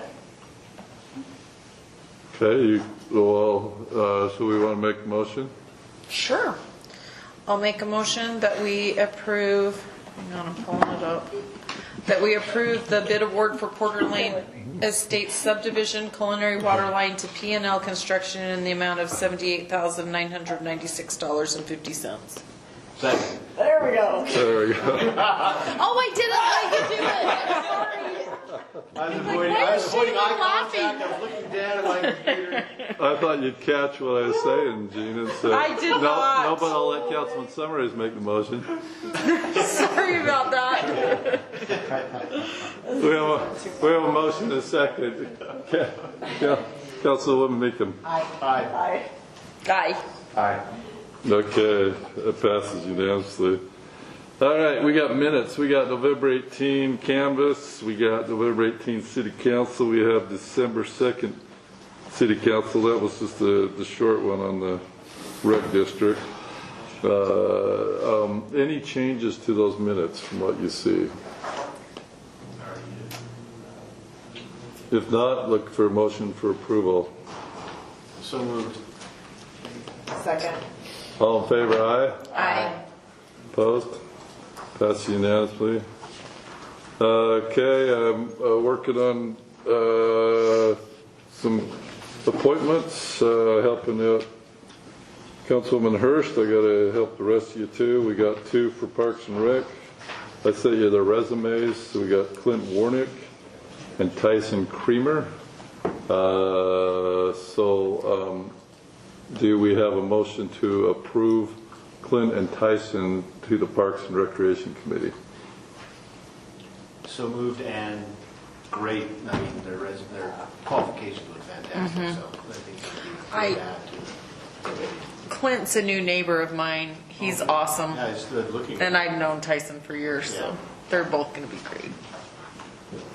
You know, I appreciate when I first came on council, it's not anything written, but I promised that I'd try and get your resumes, and I think it's made me try and get good people as well too, you know, that they're passionate about it, have some experience. So I'm glad that you looked at it, you know, what I sent to you. So you got a motion to approve them? Yep. Yeah, I made the motion. I don't know. Second. Do we have a second? All in favor, aye? Aye. Opposed? All right, great. Let's move to monthly financial report.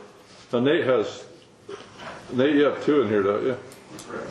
So we have October and November. Now neither one of those are quarter year ends, but as always, he has highlighted a few things that help you out as you review them. And he is certainly here, welcome to answer questions if needs be. If not, then they're there for your look, and we've presented those to you. Any questions, Renee, on those? Okay. Let's go to Councilman Brian Plummer. Councilman Plummer, report on your committee assignments. Oh, wonderful. Thank you, Mayor. Okay, the tree board update. The Centerville Tree Board continues to work with staff and residents to promote sustainable urban forest and long-term tree canopy goals. The board members have remained highly engaged, and they've volunteered significant time in education and resident outreach. Recently, they've been supporting homeowners that have been impacted by past and ongoing public projects, including coordinating around tree replacement and the use of the tree vouchers. And currently that outreach is meeting with some success. The board's goal is to ensure tree losses are thoughtfully mitigated and that residents feel supported through the process. The tree board is also advancing some public education initiatives that include development and refinement of the city tree care guide currently and its connections to the urban forestry resources with emphasis on proper planting, pruning, and long-term tree health. These align with the broader goals of reducing tree loss, improving species selection, and strengthening Centerville's overall canopy. And at the end of this year, I'd just like to say that I really feel like the folks that have been volunteering on this, the Tree and Conservation Board, have done an excellent job. The chair, Heather Taylor, is very proactive and very organized. I really appreciate her. Keith Roper, Sarah Stetler, Brandon Henderson, Barbara Allen, and Linda Porter have all done a great job in this effort and currently are reviewing the general plan and to see how they can support that with their goals on the tree board. The CCC met on December 6th. They reviewed the recent emergency preparedness efforts that happened on November 20th with the Shake, Rattle, and Roll. They did a walkthrough on that, and the council, overall it was scripted communications that they went through, and they were effective and will remain largely unchanged. Key discussion points included ability to track updates in real time, clarity of communications for participants, ensuring after action information is accessible to stakeholders, which I think that has been done with creation of group chats and cloud-based sharing drives. And I'd actually like to just give a shout out to the folks on that council for the year end as well. Kelly Sharp being one of the most really organized people I've ever met as far as emergency preparedness is concerned, and just all of the folks that are on that council. And Mayor, if I may just take the privilege right now, after I've finished that portion, to say that I truly am grateful and have just an immense amount of respect for Councilmember Summerhays. He's one of the most intelligent people I've ever come across. And his ability to really hone in on the issues where I will walk through the weeds occasionally. You bring me back, and although I find that at times a little, it's my own personal issues, and for that I will say that I am very thankful to have had the opportunity to work with you, and I appreciate everything you've done for Centerville. Thank you. Thanks for the kind words. Thank you, Councilmember Plummer. That's very, very mature of you. So thanks so much. Anybody else? Any questions for Councilman Plummer on his committees? Any pressing things with any of you? I just let people know that they're obviously got 400 East shut down a little bit for the Dual Creek pipeline replacement. Robert Burns told me today that they will be taking time off between December, I think 23rd to January 5th. So that should, I don't know how that's going to, if it'll open back up a little bit or. They're keeping one lane open most yeah. of the time. But I was the temperatures sure have been good for them. It has been great, but just FYI, I think they'll be out of, they're going to take a break. There have been over the weekends and stuff, they always keep one lane open. Yeah, it seems like it's fine on the weekends. It seems like it's during the week. And then they're also, They will be opening it up, but there will still be equipment there, so. okay. There you Brad go. didn't want me to say that, I just wanted to. Brad was waving him off. I was watching it from over here. Yeah. And then the other thing that they're getting ready to do is in about 2 weeks, they're going to put out a bid for all of the meters that need to be installed on the south side. That is How many meters is that? a lot. Yeah. 2,500, 3,000. Wow. It's a lot. Do they have the money for all that? They have a 70% grant that came from some of the ARPA funds that the state received, and they have to have that spent by October of 26. So it is going to be. There's some concern about getting that all spent. So hopefully we have a contractor and a mild winter that will. With every other irrigation company trying to do the same thing. Right. There's a competition for labor and parts. Mm-hmm. I think they were able to get the parts for the most part. Maybe Mike knows more than I do about that part, but Mike's not allowed to talk, so. just gonna stay quiet. So anyway, that is gonna have some impact on the south end of town in the upcoming weeks and months. So Thank you. All right, Mayor's report. Okay, first thing, I've reached out to Bryce already. If we're going to spend money on a newsletter, which we've decided we do quarterly, it was a fabulous newsletter. It was packed full of information. It's the only one that I've ever done, so it's a one and done for me. Well, every page was useful, and I've had multiple residents say that was the case. So I thought so too. And obviously, Chief had people reach out. I assume when you wrote all this, the bike stuff, right? The centerfold? Yeah. Yeah. It was the centerfold. It was a sexy one. You got the Jake Isles there. But very good, thank you. The next thing, it's been we were here on the second.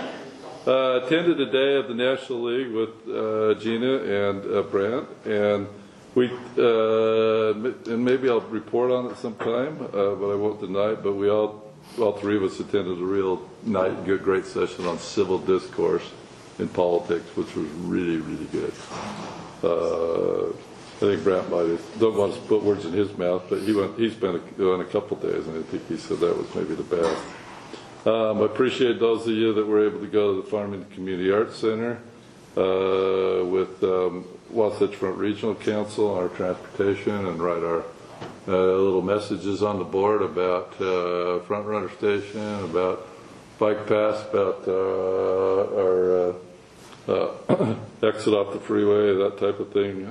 So thank you for doing that. Fire board meeting yesterday. A couple of big things. We approved the purchase of 3 ambulances, which will be coming in July. The ambulances aren't cheap. They're about $385,000 a piece. We also approved a contribution agreement training ground over there just north of or south of the refinery. HF Sinclair's donating some property. It's the property that Yeah, I was wondering. That you one that went we had on. talked about. Yeah. That they're going to be used for a real training facility where they can't actually light fires. They're contributing the ground. The South Davis Metro Fires it will be contributing money towards construction. It will be a facility that will be able to be used by other fighting organizations. Our attorney, Todd Godfrey, I questioned him on, hey, this ground we're getting is free and clear, blah, blah, blah, the legal stuff. And he answered in affirmative. And then we talked to Commissioner Stevenson, who's one of the fire board chairs. They have one in Layton, and I guess it's really used. So we're hoping that will be a really good facility. They don't have a facility right now where they can actually trained with actual fire. So those are kind of a couple big things that I usually don't necessarily get into the specifics of what we did there, but when it's a couple big things like that, then I did want to inform you about that. Then the next thing is meeting with our legislators. I've reached out to our 2 representatives, our 2 senators. I've heard back from 2 of them. I just reached out yesterday. It's appearing like it'd be the work session on the 20th. That's about when we did it last year. It was the first day of the session. Most of them, I think, because they're going to be in the session so long, they take vacation the first part of the year, because I couldn't get Representative Cutler or Senator Weiler around for that first meeting on the 6th. So that's what we're going to be shooting for. I'll tie down Senator Adams and Representative Ward to see if that works as well too for them. Paul said the 27th, but he said I'll make the 20th work. Weiler said the 20th. So kind of what we'll shoot for there. Does that sound okay, Brent? And then the last thing, I take these appointments serious that I'm going to make. I know some of you need to know now, so I'll try and be quick on it. But it's usually you're usually at least 2 boards or commissions for you, and then I have a few more I have to do, as mayor. But like the fire board, that sort of thing. So your skills, your unique qualifications. There's going to have to be a couple changes because Councilman Summerhays obviously is going to not be over the tree board or over South Davis Rec, and so I'm wrestling with that. But please give me any input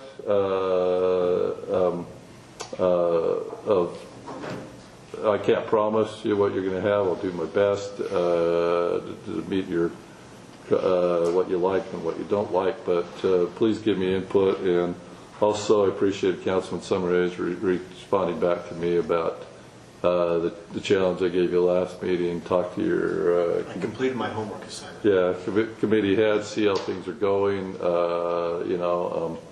and like I say, I'll continue. Please reach out if you're short of members. Jennifer and I met a week or 2 ago, was Jennifer, and we know where we're short. We know what I'm shooting to fill. Filled a couple tonight. I got to fill at least 1 planning commissioner, potentially 2 more in the next 3 or 4 months. I have a couple names right now, the people there that I think I can bring to you probably next meeting. But your committees and boards, just please let me know if there's any concerns, successes, anything that you might have going on that I can help you with. And then the last thing on LPC. We have 3 voting members, 2 non-voting members. Councilwoman Hurst has been good about starting on January 12th every Monday at the state capitol at noon. Assuming you want to continue that, I'm leaning towards keeping you there, but unless there's somebody else that can go every Monday at noon, I pop up from my office. You can also join online as well too. You don't always have to be in person, but LPC will start on the 12th. That first one's in North Salt Lake, and then after that they're up at the Capitol. But we realize that all of you should be following legislation, and we will call on you as well too to make calls to our representatives or senators if something really affects our city, even if you're not part of LPC. So. Any questions for me? Thank you. City Manager report. Brent. Thanks, Mr. Mayor. I do have a few things. So, follow up with the NLC conference. I did attend 2 days. I will share it's a city summit.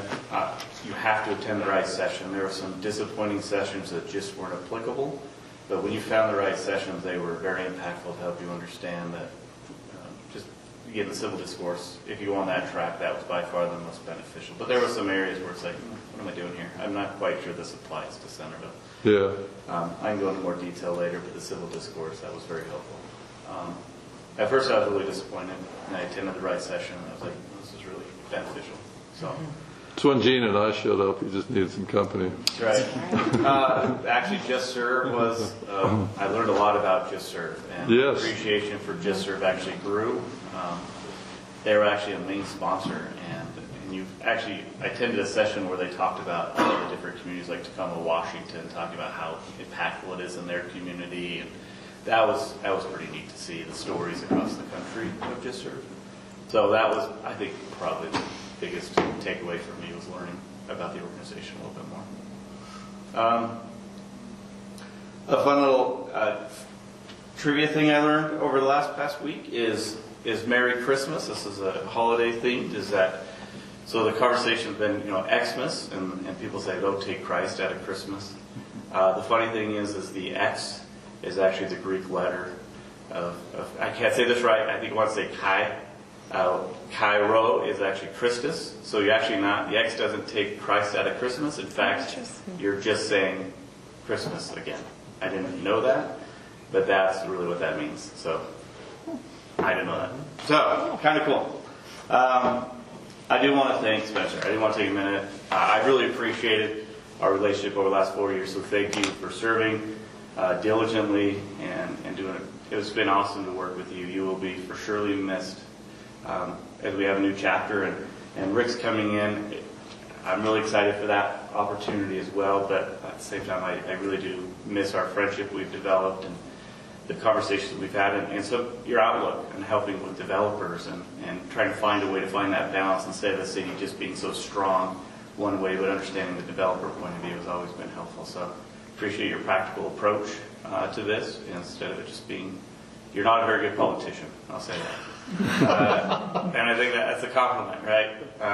You looked at it objectively and practically, so thank you for your leadership and your friendship over the years. So thank you for your kind words. My phone, everybody has my phone number, so if you just want to vent or cry or, chat, go to lunch, you can call me. And that's all I have. I do have a couple more things, but they're not applicable. So that's all I have, Mr. Mayor. Unless there are questions for me. Any questions, Brent? All right. If I'm not here on Tuesday nights next year, I'll be at the $5 movie with Spencer. That's a bonus right there. I'm not aware of any needs for a closed session. All right. All right. To adjourn. Yes. There you go. We're adjourned. Thank you.